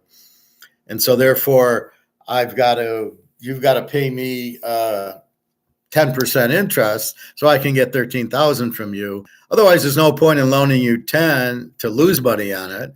So if I don't charge you interest, you give me back 10,000 inflated dollars. They're printed and worth less and less. The value of the dollar keeps dropping. So if I give you 10 up here and you give me 10 down here, this is only worth 7. So I need to charge you interest to get back to 10 plus a little bit. That's what interest rates happen, not the Federal Reserve. That was a big thing I was talking about early, was the Federal Reserve raising interest rates has nothing to do with mortgages and cars. It's the inflation. It's all about the inflation. So that's how you take notes. Does that make sense to you, Bobby? So you take notes. What is it? Right now we're talking NFL Week 18. That's your note. And then as we go through the games, by the way, your boy Mahomes is not playing this week. He's actually sitting out. I've never heard this from Kansas City. So then you would go, NFL is the subject, players sitting out, Lamar, Mahomes, Stafford, Purdy, and Flacco. These players are sitting out. Why is Flacco sitting out? And like we did in college, we did Kyler Murray. So that's what you would do as your notes. So let me know if that makes sense or not. All right. So Philly needs to win. The Giants, looks like Hurts against Taylor. New York, they played last week, even though Philly 28 defense, the Giants 25. Over under a 41. We got to check the weather. Otherwise, this is a screaming over game and or a screaming Philadelphia game. Take your pick. Philly will score 50 points in this game unless it's a hurricane. So we're going to go to weather in a minute. Green Bay 3-45. It's like everybody just assumes that the Bears are going to win. I've never heard anything like it. We like the over in the game. Green Bay, love, all right, 24 defense. The Bears field seems to score with an 18 defense. That's really probably a 20-21. All we need is 44. All we need to do is go over 38, which is absolutely nothing. It's 20-18, 21-17. I guarantee you the Bears are in the high 20s, and the Packers will be right with them. So there you go. Seattle 2.5, 47.5. Against Arizona, 28 defense against 27 defense. This is on the same time as the Green Bay game's on. Green Bay loses, Seattle wins, they're in. So they will play. Now, will they sit it out in the fourth quarter if Green Bay goes up 35-0? I would assume so, but not sure. However, the Bears are going to give Green Bay all they want and probably will be winning the game, which will fire up Seattle. And again, with the way these guys are, I absolutely love the over here.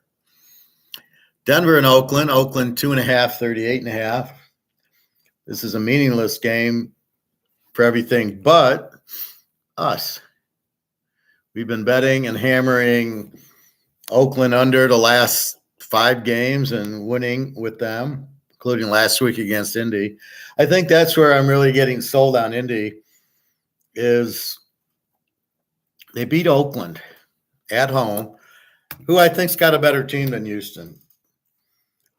For sure, they got a better defense than Houston. Oakland's got a 16 defense.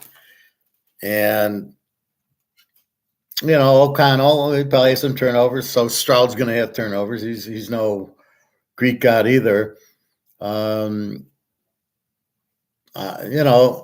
kind of how you do it. If they beat Oakland, okay, granted O'Connell, but still their defense is unbelievable, Oakland's.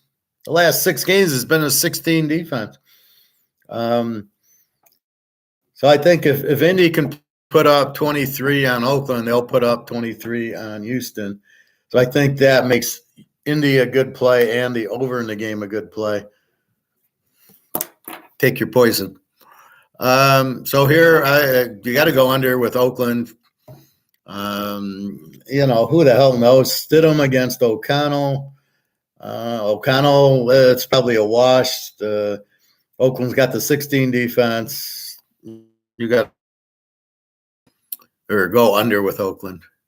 Kansas City, San Diego. San Diego 3.5, 35.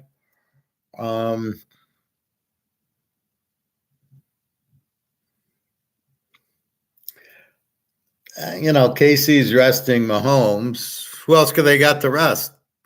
Does Kelsey rest? Probably. The running back's probably resting. San Diego, they don't have players to rest. Herbert's out. I can't imagine Keenan Allen's playing. The running backs are probably playing. I can't imagine Bosa. He doesn't play regularly. You have no coach. This is another strong under with Oakland, especially without Mahomes. What's Kansas City going to get? 10 points. There's going to be 10-9 like last week's game. And then we get Buffalo and Miami. Buffalo 3-48.5.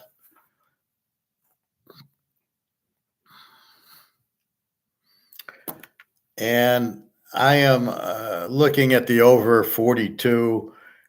Miami with a 25 defense. Baltimore's better defensively, but Miami seems to be able to score, but I'm looking at Buffalo lighting it up.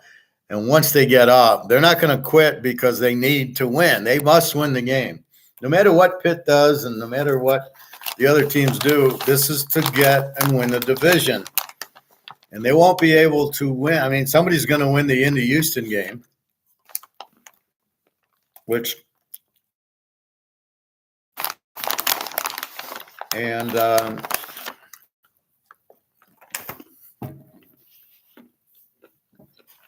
so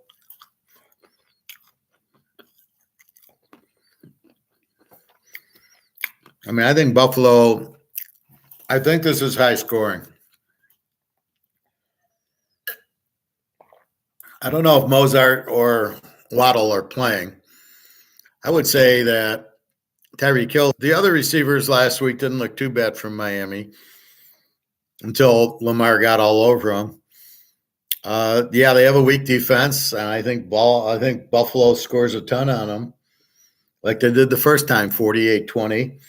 I don't think I'll see much of a difference. I think Buffalo will score, but Buffalo tends to put up big numbers. They don't win 20-10. They're going to win 50 to 30 or something. Miami, is good for something. Like I said, if Miami was favored, I'd be all over Buffalo as a road dog. That'd be a triple lock. The way it is, it's hard to lock it. But it's hard. It's hard to play them +3 just because they're a road favorite in a big game. We know how Buffalo is choking. So let's go to my other site. I'm interested in the weather more than anything.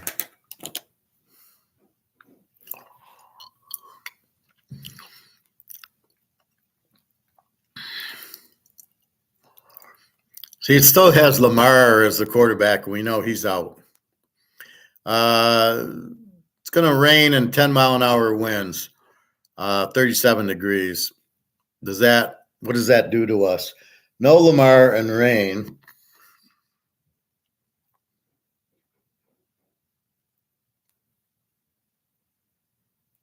What is it? What kind of rain is it? So does Buffalo shut it down? What's Pitt going to do in the rain and the wind? This Buffalo defense is a 20 defense. I don't know. Without Lamar, maybe it's an under. Not sure. With the 10-mile-an-hour wind, hard to say. Houston Indies in the dome. Tampa Bay, Carolina. Mayfield's questionable, but we know he's playing with the ribs. Here we've got 16-mile-an-hour winds.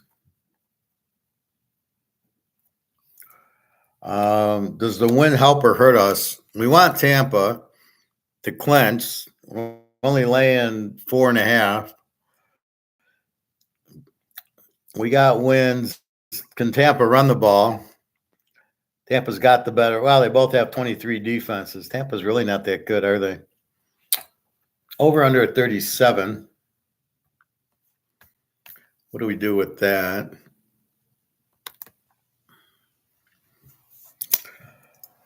Is this an over or under? Well, let's see. Tampa's a Z team. Let me highlight my Z teams. Carolina, Z. Washington, a Z. Arizona.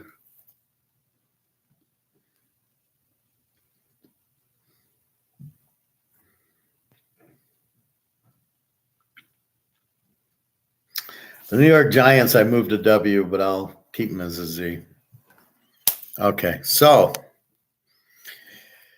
we've got 16-mile-an-hour winds here, 53 degrees. Carolina can't score. In the wind, this turns it into an under, I think.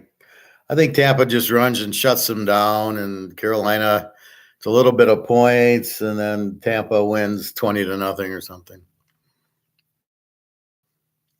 Cleveland, Cincinnati. Now, Flacco's out. It doesn't say. Cooper, questionable. I can't see him playing. The Gino, the tight end, questionable. Mixon, Chase, and Higgins now questionable.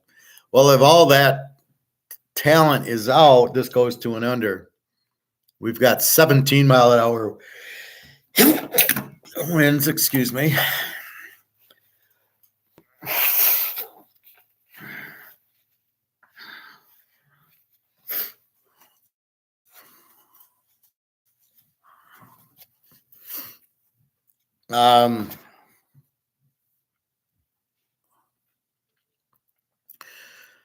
You got 62% chance of rain, 40 degrees, 17 mile an hour winds. So if we get all these guys out and Flacco's out, this turns this game into an under. The winds will turn it under, but if you're not playing Amari Cooper or Chase or T. Higgins or Mixon, then where are you going to get your points from? So look for a low scoring with 17 mile an hour winds. Mini Detroit's in a dome, no problem. Mullins against Goff. The Jet. Okay, here you go. This is why the Jets New England so under. You got 25 mile an hour winds and 100% chance of snow, even though it's 33 there.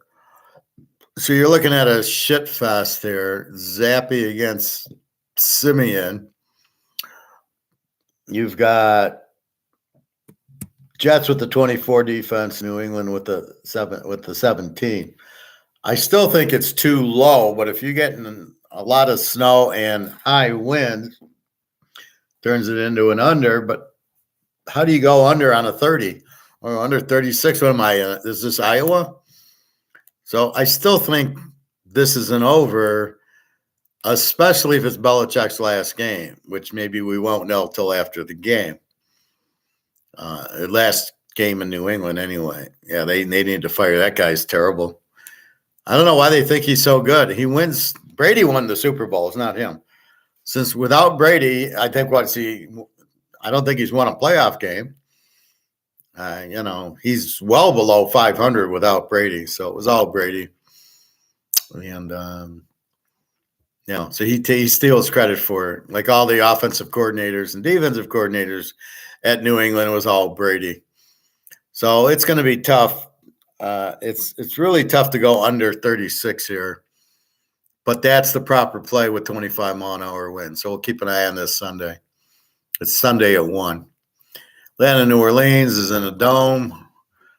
Heineke's questionable. Camaro and Olave. I guarantee Camaro and Olave play, and Heineke plays. And if he doesn't play, we get the Riddler. So either way, it's pretty much New Orleans. Jacksonville, Tennessee. Lawrence questionable at the shoulder, so he can't really throw. The foot he's okay with, but if his shoulder's bothering him, he can't throw. Against Will Levis, who's questionable. Here you got 14 mile an hour winds in Tennessee, which isn't too bad. Look for Henry and Etting to run a lot, which turns it into an under game, provided this is the way it is. We get big wins and no Lawrence and no Levis, although Tannehill is fine, but Beathard's not going to do it for Jacksonville. Seattle and Arizona is in a dome. We don't care. The only guy questionable is Walker. Kyler Murray's playing. Why is he playing? See, nobody's asking these questions. They're all like, oh, why is Lamar out there? And why is Tagovailoa out there? But nobody's asking the question, why is Kyler Murray out there? Why is Gordon out there? Or Cooper, Connor, whatever the fuck the guy's name is. This is the problem, right? Why are these guys out there? They got nothing to play for. Because they're competitors. So look for Seattle to go and Metcalf and Lockett against this defense. Arizona. Murray had a big game, but it was against Philly. So let's look at the difference. Philly's got a 28 defense and Seattle a 28 defense. Okay, so yeah, it should be a big score for Arizona here.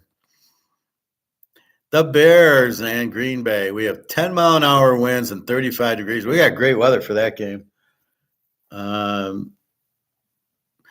Really, 35 degrees is not 16 below, right? The ice ball. 10% chance. It's not. It's supposed to be sunny, 35. They're both winter teams. Aaron Jones is questionable, as is Watson. Watson's got the hamstring. Reed got ribs. Aaron Jones, I didn't know. Against Herbert, who sat out Jay Moore and Mooney, but they all. This is getting more and more unreliable because this is bullshit. DJ Moore's fine. I just looked at the injuries. I didn't see Aaron Jones, and like it says Lamar's playing. Well, we know he's out. What the fuck? So I don't know. Maybe the weather, but I don't know how accurate the weather is here. Denver, Oakland's in the dome.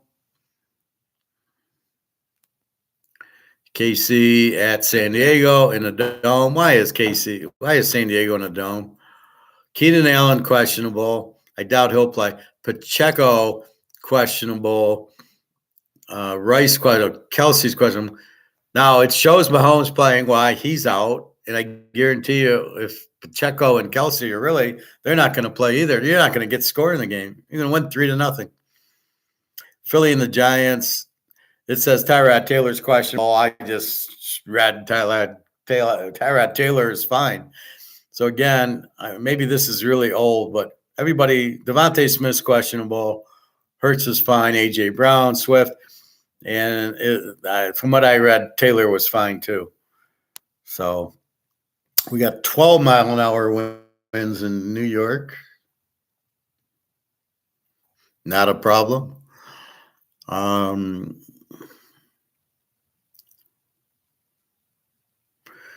The Rams and the Niners. See, here it's got Stafford. He ain't playing.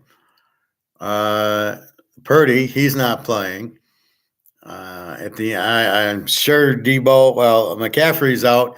I'm sure Debo, Samuel, and Ayuk are not playing much.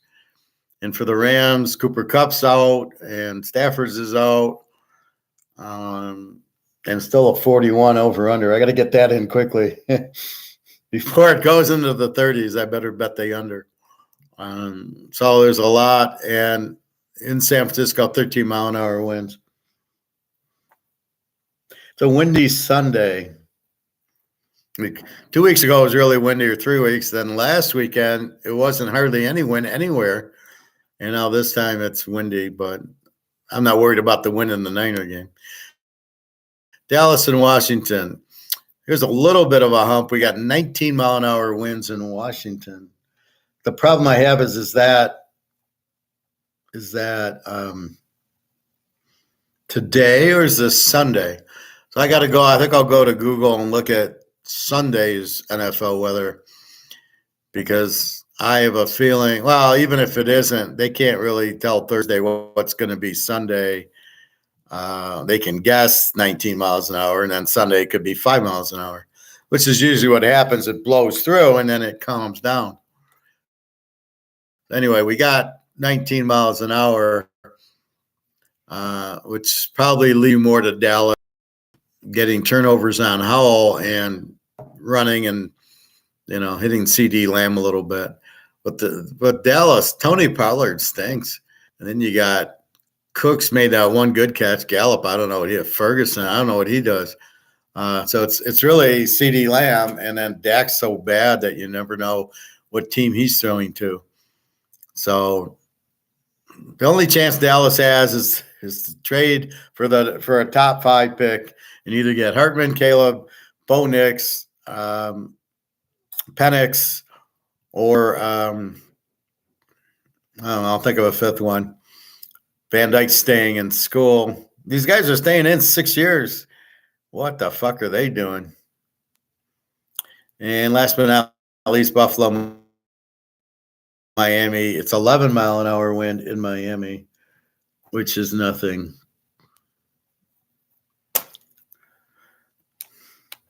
So we got a 48 there. Keep that line going down. Mozart, Hill, and Waddle are questionable. I think Hill plays. See, if it's really critical game, they all play. Although Mozart, I think, is really hurt. Waddle is definitely out. So this will be interesting. Sorry, I'm busy. I'm teaching.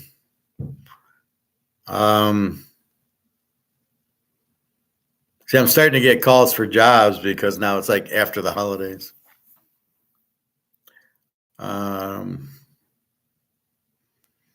So a little bit of win. Buffalo must win. It's funny how now they're both 11-5. See, they played all these weak teams and look good. Although Philly played a tough schedule, they had to play Dallas twice, and they played Miami, I think, and Baltimore, Buffalo. San Francisco kicked their ass. That was the game. See, San Francisco killed Philadelphia. It shook them up because they're not the same team since. So you think you're good, and then you get your ass kicked, and you go, yeah, I guess I'm not. All right. So that's weather.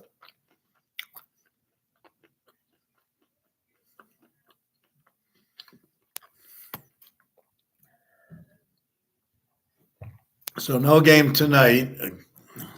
We got 2 games Saturday. We got Baltimore at Pitt, or Pitt at Baltimore even, with Lamar resting because he might be tired.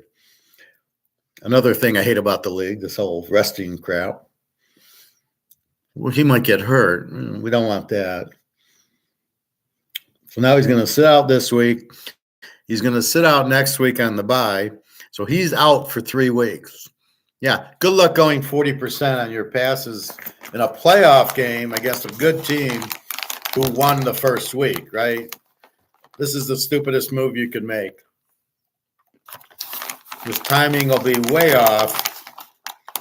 It is a terrible move.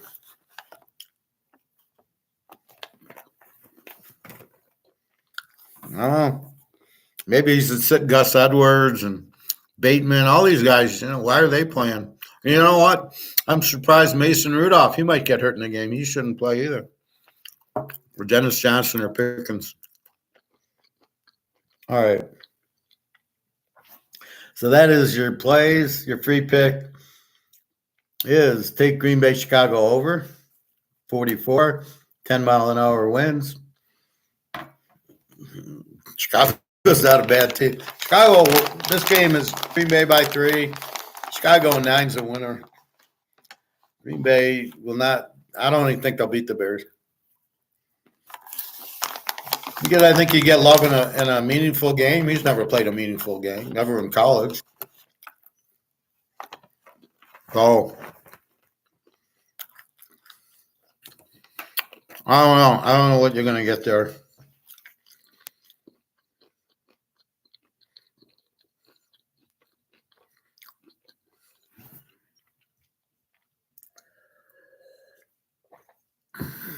So that is the problem.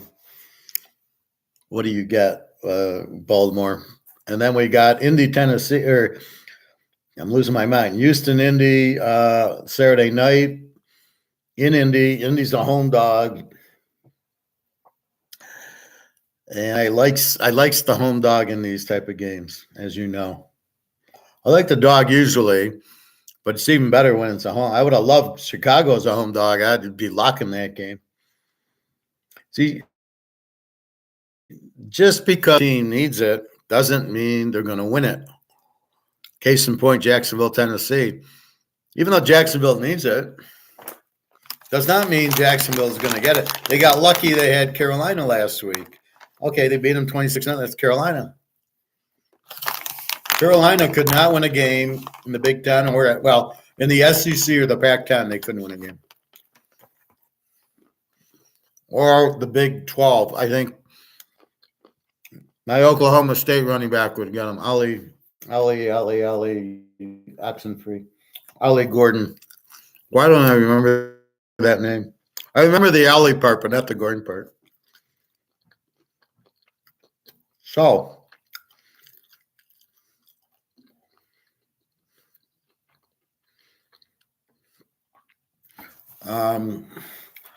that's what we have. Then we got the Detroit game is early, and then the Dallas and Philly game is at the same time at 4, as is the Seattle and Green Bay games at 4. Tampa, I think, is at 1. same time as the Atlanta New Orleans game. So they do that because let's say Carolina wins, they wrap up the division. Atlanta has nothing to play for, so they don't play. But now Atlanta has to play because Carolina loses and they beat New Orleans. Atlanta's in the playoffs, so they will have to play. But then you get into, why is Arizona playing? Why is Carolina playing? Why is Tennessee playing? Why is any of these teams playing? They might get hurt. I mean, it's the stupidest thing I've ever heard of. They might get hurt. Well, don't drive. If you drive, you might get into an accident, so don't drive.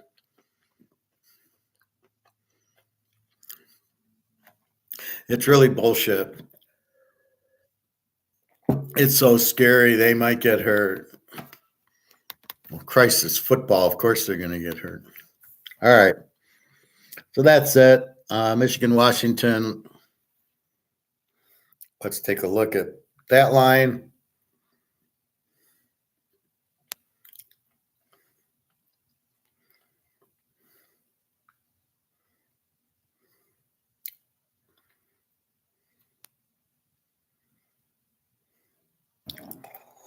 I don't expect a big change here. Michigan 4.5, 56.5. I have posted this game on Teaserking. I know Todd bought and a few others. It's posted now. All I can tell you is Wisconsin beat Oregon twice, Arizona and Texas now. Michigan beat Alabama and Ohio State. That's it. Yeah. Oh, yeah. And Nebraska and Indiana and Rutgers and, Michigan State. I mean, this is where you can't reward Michigan for this terrible schedule. In other words, so you're saying don't schedule anybody and we'll let you in the playoff and then off you go. And it's ridiculous. They should not be rewarded for having the easiest schedule in the world. You should rank. See, here's my bitch. Georgia lost to Alabama, played Tennessee, played Missouri, played Florida, whatever. So they have an SEC schedule. So you're punishing Georgia for playing hard teams and losing to Alabama when Michigan didn't play anybody, right? So you're rewarding Michigan for not scheduling or playing anybody. What the fuck's that all about? Is Michigan better than Georgia? No chance. They're not even on the same field with Georgia. They would not. They would lose by 20. But we'll never know because they had such an easy schedule. They got to the playoff. So the record's better than Georgia's. It's a joke. That's why you're looking at record. So in other words, if you play Bowling Green, you should get 1 point. But if you beat Missouri, you should get 10 points. Oh, you beat Tennessee. At Tennessee, another 10 points. Oh, you won against Florida, 10 more points. You lost to Alabama. Okay, you lose a point. Add up the points. Michigan, you got 1 point for beating all this crap team. We'll give you 2 points for Penn State. We'll give you 10 points for Ohio State. Iowa will give you 5 points because it was conference. Let's add up the point. Oh, Georgia won by 20. Maybe Georgia should be in the playoff. I mean, that's really what you're getting to. To not have Georgia in is like not having. It'd be like not having Kansas City in the playoffs.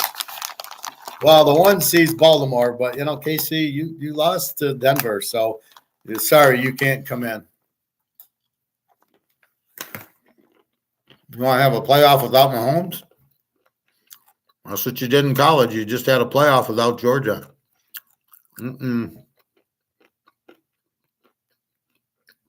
Anyway, I'll be posting more games. I posted like 4 and a lock. I'll probably have another lock. Kind of waiting on weather. And a few injuries which got kind of resolved. And as I was going through this, I picked up, like, I figured out the Houston Indy game because they beat Oakland, right? You beat Oakland at home. Now you're home to Houston. Are you afraid of Houston's defense after playing Crosby and Oakland? I don't think so. I would be afraid of Crosby on Oakland, best defensive player in the league. I don't think I'd be afraid of Houston's guys or Matt or CJ Stroud. Come on, man. They play street ball. He runs to his right, and the receivers run to the right, and then he hopes somebody gets open. What a great offense they have. You got to be kidding me. Indy I like because it's the Philadelphia coach, so he's a good coach. I don't know who Houston's coach is. Anyway, so that's about it. So meaningful games: Minnesota, Detroit, the Bears in Green Bay, Jacksonville at Tennessee, Houston, Indy, Buffalo, Miami, Sunday night, Atlanta, New Orleans, Philadelphia, the Giants, Seattle at Arizona, Dallas and Washington, and Tampa Bay, Carolina, and Pitt, Baltimore without Lamar. So you've got Flacco out for Cleveland. You got Mahomes out for KC. You got Darnold out. You got Stafford out for the Rams and Purdy out for the Niners. And you got Lamar out for Baltimore. You got a bunch of crap. And good luck for these. Good luck winning your first playoff game. Now, the Rams will be okay because resting Stafford, they play next week. But it's going to be tough for Purdy and Lamar to sit 3 weeks because this is week 1 and the bye is week 2, and then you play on week 3. Look, Baltimore and Frisco, no matter who they play in the playoffs in week 1, it's going to be tough. And especially you're playing at you're going to get the 4 seed. No, you could get probably the 4 or 5 seed. So just, you're in a big trouble there. All right. Bobby Bo, you still there? Or do we have a Canadian here? Or somebody I already blocked? It could be the Canadian. All right, Bobby, watch the beginning. And I told you how to take notes a little bit. I can repeat that. Anyway, we're just waiting for gold and silver to go to the moon. The biggest Ponzi scheme is all the dollars printed by all the countries. It's all made off. The difference is you kind of trust your government that they're not going to fuck you over. And all the governments are fucking over everybody. Why is that? How did that get so corrupt? Well, besides George Soros, we know. But that's terrible that this is what's happening. And what are you going to do with it? So you've got, who do you trust then? I mean, you're electing the officials to guide you, to protect you, to make laws and sound money. And they're fucking everybody over. How do you trust anybody in government? How do you continue with the government? It's like the bowl system, right? How do you have bowl systems anymore? If all the players don't want to play and the coaches leave, fuck them all. Why would I go watch it? Well, what are you going to do with government when they're all corrupt and they all are fucking the whole world over? How do you have governments? So I see in Europe, they're starting to bring in governments, people more like me who are Austrian economists, hopefully, or who think like that, for the people. Not this communist view of Keynesian and the government is going to central plan and run everything, not the individual, which is communism, which we see how good it was in Russia, with Joe Stalin, or Hitler, fascist government in Germany. We saw how good that was. Yeah. Is that what we want? Really? So we want a normal government. How are we going to get that? It's so corrupt. do we not vote? But then they'll make up the votes, right? They'll say, oh, no, Biden won. There's 800 million people that voted for Biden. We don't have 800 million in the U.S. Well, yeah, but a lot of people voted for Trump. We had to make sure Biden won. So we had to cheat. I won't vote because I don't trust the system is fixed. I see enough fixing with my gold. I don't need to see fixing with my votes. I don't trust it. That's why I laugh. It's like I'm watching the Batman, and the guy says, the new Batman, kind of a dark, but I like it. And the Riddler goes, it doesn't matter who wins, it's all corrupt. Falcone will run the city no matter who the mayor is. And it's exactly what is going on. It's Falcone is going to, whoever the president is going to run it. And I think it's harder to run Trump, so that's why they don't want him to win. They can't manipulate and control him.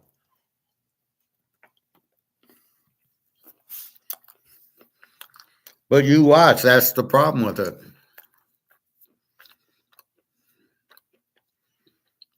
You can't, you're going to have Falcone in charge of your country, which is what's been happening for the last 100 years, since 1913. They fucked up our money. My system keeps UIing me. I'll have to reboot when I'm done. And that's the problem. So it becomes a credibility problem of not only the vote being good, but the government you have in there keeping your money and your laws clean. And right now, neither of them are. You don't trust your FBI or CIA because now they're political. Oh, you like Trump, or we're gonna put you in jail. I didn't break the law. I didn't do anything wrong. You like Trump. Oh, so I don't have free speech anymore? You're trying to take my guns away? You're trying to give me gun control like they did in Nazi Germany? I remember getting into a fight with one of the lifeguards about, she wanted gun control. I said, did you happen to hear about World War II and the Nazis? They had gun control, and look how that went. You never want gun control. You can't be scared of the gun people. And if the people use the gun to kill other people, he'll use a knife, or you know what? He's a criminal. They'll buy it from the Russians or the Romanians or whoever. They'll get the guns and they'll use them. So it really doesn't matter if you have gun control. Hurts the honest people, just like the money. You're hurting the honest people with the bullshit dollars that are worthless.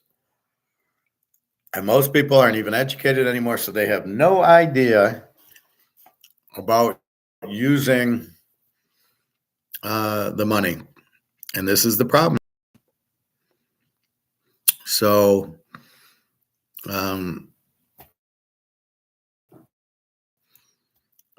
they're supposed to run the country in the best interest of the voters. So instead of we all are running, are the presidents, or we all are running the country, we elect a leader to run the country as we want. We don't want corruption. We don't want fucked up money. We want a gold standard. We don't want fucked up laws where we can't have free speech and we can't say this and we can't say that. That's the problem. We shouldn't need whistleblowers because it's all so corrupt. And that's what we want. How did it get to this where it's all fucked up? The government is just all corruption mafia in every country. And these guys are so stupid.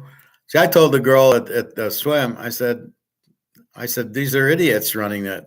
They don't know what to do. They don't understand to have gold. She says, oh, they're smart. They're rich. They know what's going on. And I go, they don't know what's going on because they're only out as gold, and they don't understand that. They think they can keep printing money because if they did understand it, they'd be buying gold and the price would be much higher because they're all corrupt and they'd want a high gold price. Like we have it and you don't. We're rich, so you can't buy gold because that's the only out. So I told her, I don't think they understand that gold's the only out. It's not like there's 5 outs when the dollar goes. There's 1 out, gold and gold junior silver. That's your out of the dollar. That's it. There's nothing else there. You want to get out of the dollar, it's gold. That's it. Period. End of story. So that's really the problem is they don't get it, and they're bankrupting us. So the question is, why would you bankrupt us on purpose? So you're running the government, you've got the printing press, and you're going to print and print and print. And you are too stupid to realize that's going to make the dollars worthless. Oh, that's what you got. Oh, no, they're smart. They're rich. They know what they're doing. Bullshit, they know what they're doing. They have no idea they know what they're doing. They do not understand you can't print the money. You're going to print it to zero.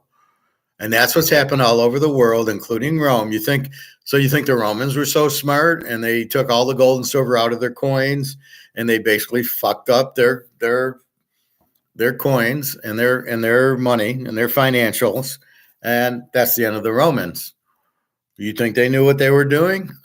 Oh, well, they're smart and they're rich and they're government. They didn't understand what they were doing, or they wouldn't have done it. You've got the strongest thing. You're the Roman fucking empire. The only way you can lose is to fuck around with your money. And you're telling me they knew that and they did it anyway? I don't think so. Same thing with the Spanish and the French and the English. You think they knew what they were doing? No, they went to war. They had to print to go to war, and that fucked up their gold standard. Why do you go to war with, you got the gold standard, you've got it, you've won, you've got the gold. That's why you're going to war, for the gold. You already have it. So now we have no gold in the U.S. anymore. It was cute since 71. Somehow we've survived that long. But now it's the bye-bye blues. It can't keep going. They're printing the money. You got an idiot Biden in office he doesn't know what day it is. I heard he walks around in the White House. He's all medicated. He just runs in the walls. He has no idea what day it is. I'm not even sure when he does these press conferences, it's even him. It's probably a double. So that's what you have. You have a very corrupt, stupid government. And if they weren't stupid, we'd be on the gold standard and they'd be buying all the gold. And then they'd go, aha, we have it, you don't. That's what the elitists would have done, right? Not, we've got all the money. Yeah, but you're printing it to zero. So you really think you're smart. Why don't you have gold? Why are you still printing the money like there's no problem with it if you're so smart? And that's where I argue they don't know what they're doing. I know what they're doing, and what did I do? I went and bought as much gold and silver as I could eat. I feel like Zeus, or Zeus's father, or he put all the kids in his stomach. It's hilarious. The good old Greek stories. All right, so that's what's depressingly going on. We're unlike Carolina. We're now Carolina Panthers. We suck. We have no chance. We have no coach. We have no quarterback. We have no defense. We just exist. That's the U.S. now. The U.S. is Carolina. The U.S. used to be San Francisco and Baltimore. Now, we can't beat anybody. We don't have an army. We don't have any weapons. We've given them all to the Ukraine. And if you need new bombers or new ships or new rockets, it's like a 2-year wait. So we have no weapons for 2 years. And you can't win with a big Navy ship blowing missiles in. It doesn't, that's not how you win a war. So again, the people at the top think, well, we're the U.S. Well, I'm sure the 81 Steelers thought, well, we're the Steelers. We won in 78 and we won in 79 and we're the Steelers. You didn't win in 80. Joe Montana won in 80, I think. No, he won in 81. The Oakland Raiders won in 80, beating Philadelphia. Where was Pittsburgh? Oops. Even the Oakland team wasn't very good. That was the wild card team. So this is the problem. You think you're still the power, but you're not anymore, unfortunately. Anyway, what else can we talk about? So tomorrow should be Mark McGuire. If he doesn't have a guest, I will watch it. Bobby Bo, where'd you go? You left me. Okay. I'll remember that, Bobby Bo. I think he's watching the first hour because it was all economics. So what we're watching is the whole world being Ponzi schemed. I mean, not the U.S., the whole fucking world is being Ponzi schemed into believing their dollars have a value, and none of the dollars have a value. And you can still buy gold dirt cheap. So we might bitch about COMEX keeping the price down, but really it's a blessing COMEX is keeping the price down. This price of $2,000 an ounce is such a joke. It's not close to reality. You've got to be kidding me. And they can keep doing it for a while, but eventually you get caught with your hand in the cookie jar, and their hands in the cookie jar are pretty good. So keep that in mind. What do we got? 517. I made a steak yesterday. I almost set fire to the place. I preheated the oven for normally for 2-3 minutes. And for some reason I did it for 10 minutes. And then I put the steak in. Well, the oven was so hot that as the fat, starts melting off the steak, it started catching on fire. I'm seeing fire in the oven, so I've got to open the door to let it out, to let the fire go out. And then the smoke goes into my smoke detector, and it goes on for 10 minutes. You're freaking out, enough already. And so I think I had it too high. So I have a steak I think I cooked, because I basically just turned off the oven, shut the door, left the steak in there, and it was still very hot, and I think it cooked. So I will test that today. If I have to, I'll put it back in for 2 or 3 minutes.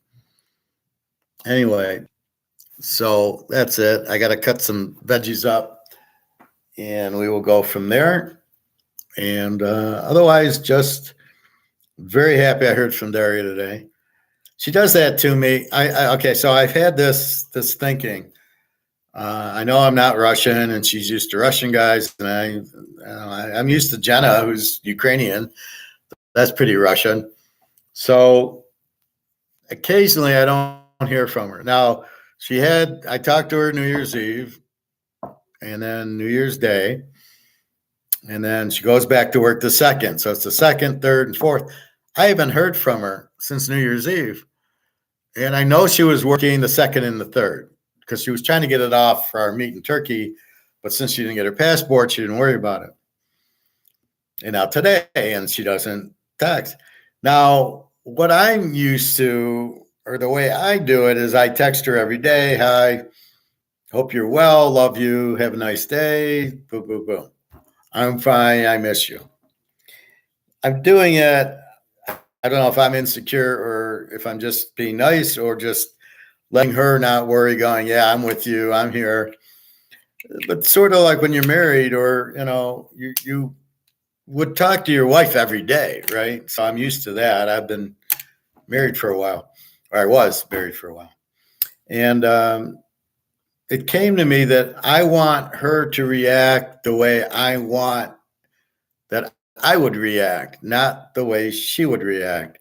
In other words, I text you every day. Why aren't you texting me back? Well, that might not be what she does.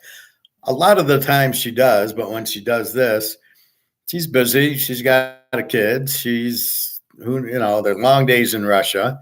It's Christmas for them coming up Sunday. So I'm sure, busy at work, and I'm sure she's busy with everything and getting ready for Christmas, and she's got her dentist on Monday.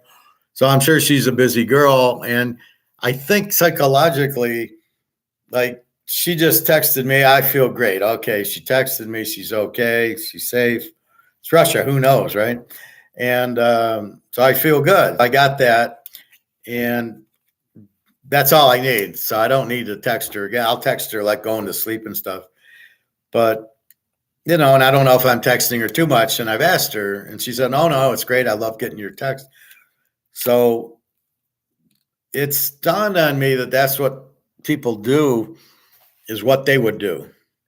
So Jenna in Germany getting on me because I had a nose here, or I didn't put on my polo cologne, or my shirt has a spot on it, because that's how she would go out. And she wants me to act the way she would act. And I don't act that way. I act the way I react.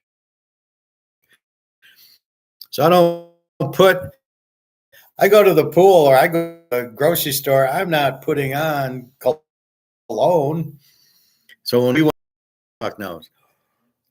And that's what I'm asking for with Daria. I'm doing the same thing. Right or wrong, I'm saying, oh, Daria,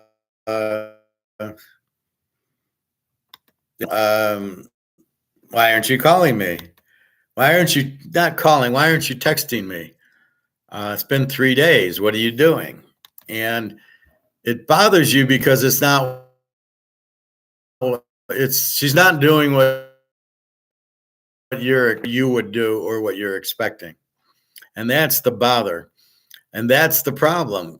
People do and just be happy and not really get after them for anything. So I'm not mad at Jenna because she hasn't texted me. I'm more like, why aren't you texting me? Because it's WhatsApp. You go on and it takes you, like she did. It took her all of 30 seconds to say, I'm fine. I'll text you when I get home. I'm at work. Okay. I knew she was working. She told me the second and the third. Although I would think, so in my mind, I'm like, well, when you wake up, why don't you text me? Or when you get home, why don't you text me? Or on your lunch, she says you can't text at work. She can only text your daughter or her family. And okay, I get that. But, when you wake up or when you get home, I don't know what's going on. She's got the kid. So when she gets home, she's probably hi to the kid and feeding the kid and feeding herself and going to sleep because she's tired of an all-day work. The Russians work like 10, 12-hour days, right? So that's, I think, in her mind, I got the text from Howard, he loves me, everything's great. In my mind, I'm like, can't you fucking get up and just text me good morning and I'm going to work and I'll see you later. But that's what I would do. And again, when I'm working at Harley or Mercedes, I wouldn't text when I got up. I would text when I got to work. So I'd take my shower and get ready, drive to work.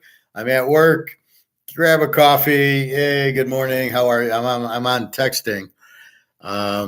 She can't text at work, so I'm not conscious. I'm conscious of that, but I'm thinking, well, when you wake up, why don't you text me then? If you can't do it at work, why don't you text me? Or when you're going to sleep, text me. And but I don't realize how hard it is for her. And she's got shitty bosses and a job that they won't let her text. So I don't want to get her in trouble either. So that's where I'm expecting, like when she gets home, to text me. But she's dirt tired and she's probably with her daughter. And so that's where it stems from. And it's really a unique way to look at things. So when you're married or you have a boyfriend, girlfriend, this is the problem with most of the relationships. You're expecting them to act the way you would act. And Jenna's the perfect example, right? Oh, you didn't put your cologne on. I always go out with my cologne. I'm like, oh, Jesus. I don't go to the grocery store wearing cologne, or we're probably going to dinner or going out shopping. And she's like, I don't do that. And you're like, okay. So that's another thing I just thought of, just like we're all being fucked. The whole world's being Ponzi schemed by the dollars all being worthless, right? So the whole system's worthless. So what the fuck are we doing? Why is it worthless? Why don't we have a gold system where everything's worth something?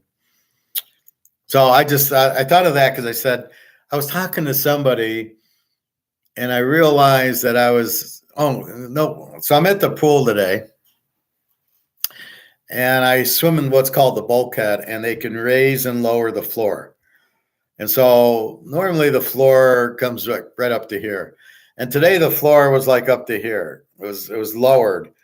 And so I go to the supervisors, can you raise the floor like this much? Because I'm struggling. I'm on my tiptoes to use it, and I don't need it. Every other day it's low. Like, why aren't you doing that?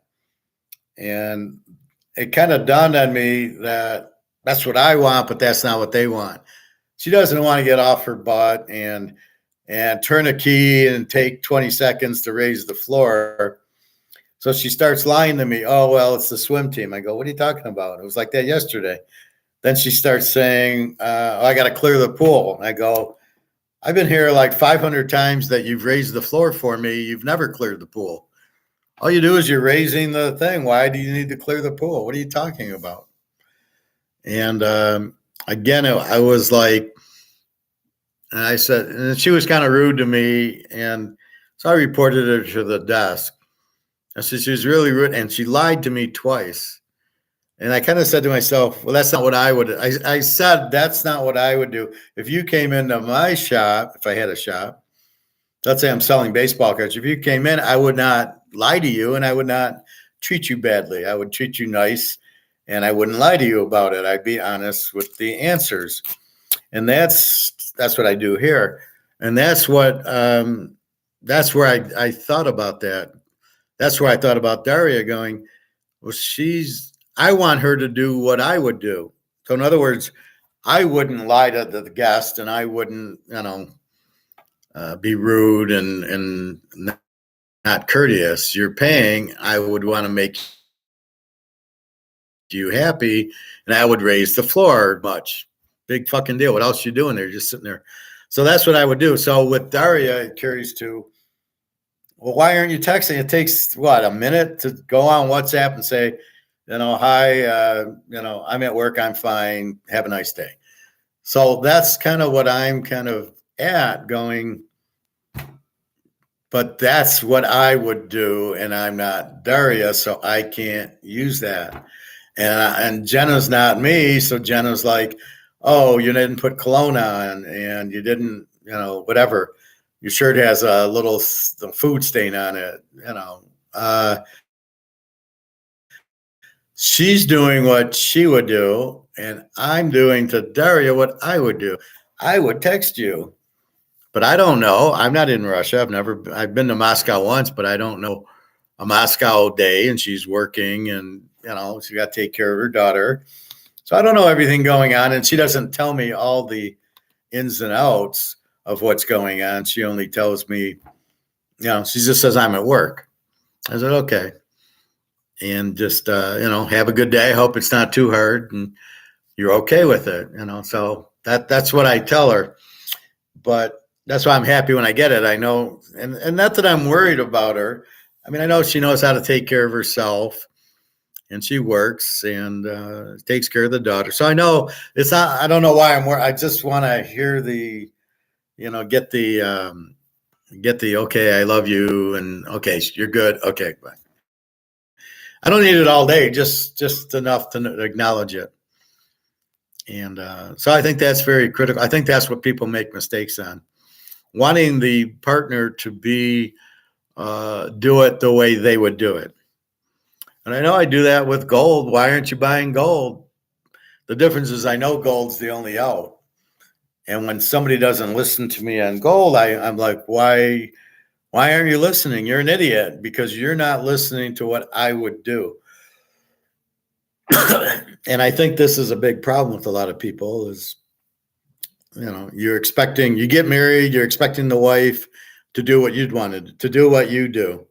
Instead of leaving the wife alone to just enjoy yourself.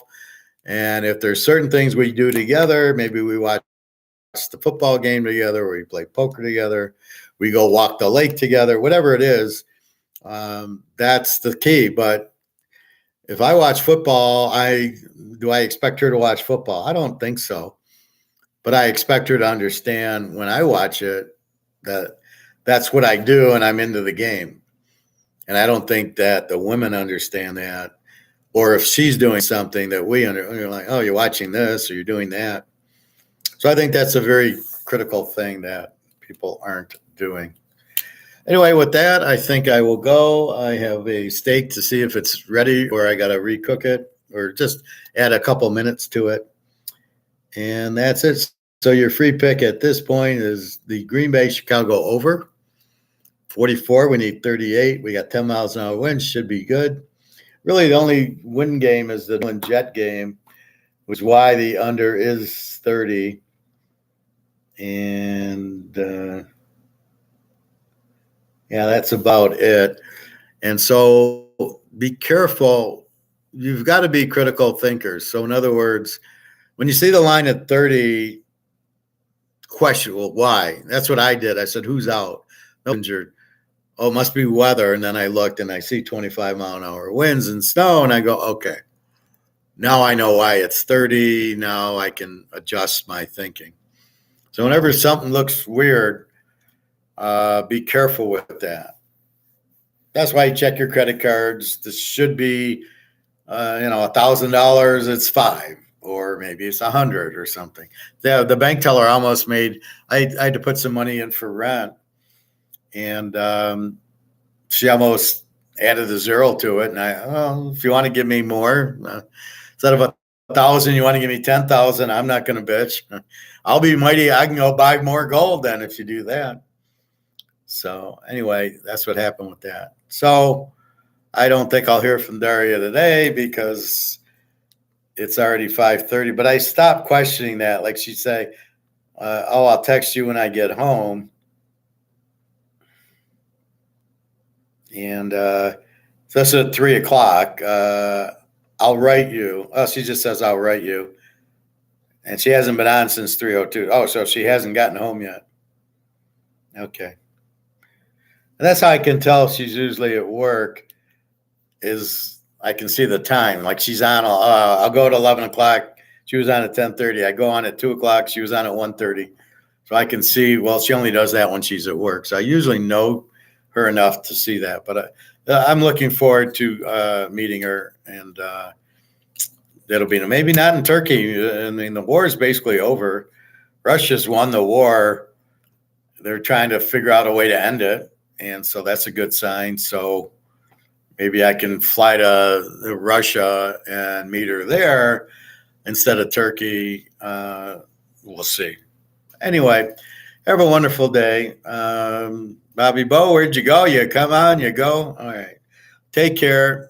Enjoy your day. No game, no football till Saturday night. So we will be on tomorrow afternoon. I might stop and look at some silver tomorrow. I have an interview. Actually, I got to send my resume. I got a call just before, which stopped me from coming on earlier. And because of that, I got to send the updated resume. And mine's all fucked up because I don't have Word. I have Google. But they don't like when you send a Google resume. They want it in Word. So I got to figure out what to do with that. Anyway, have a great day. Good luck. Enjoy. Again, just get the fuck out of the paper, get into gold and silver, take advantage of extremely low prices, and stop worrying if it'll go up. It has no choice. It has to, because the whole world's being Ponzi schemed. And if I told you, if you're in Madoff and I said you're getting Ponzi schemed, look when the guy did that, right? When you watch that guy from Boston and he goes to the guy from England and he says, well, what happens if you're getting if Madoff is a fake? He says, well, I'll have to kill myself because I've got all my money in it. And he told him it was a Ponzi scheme. The guy still didn't listen. And that's kind of what we're doing here. It's a Ponzi scheme. Buy gold. And people aren't listening. And then when it does collapse, then they'll go, yeah, probably should have listened to the professor. Now, the smart people in our class, they're buying gold and silver as we speak. So they get it, they're smart, and they'll be rewarded for it. And they won't lose their ass on all the dollars. All right. Have a good day. I will talk to you tomorrow. www.teaserking.com if you want this week's games. I have right now 1 lock and 4 plays. I'm sure I'll have many more plays and probably another. Now that I got the injuries, the weather, I got to factor in Lamar not playing. I got to factor in Purdy and Stafford not playing. Mahomes out and Flacco out. Why is Flacco even playing? All right. So have a good night. As soon as I can fix my little thing here, I will get off. So I'll be on tomorrow, probably the same, probably earlier, probably 1:30ish. It's Friday. All right, everybody. Have a great night.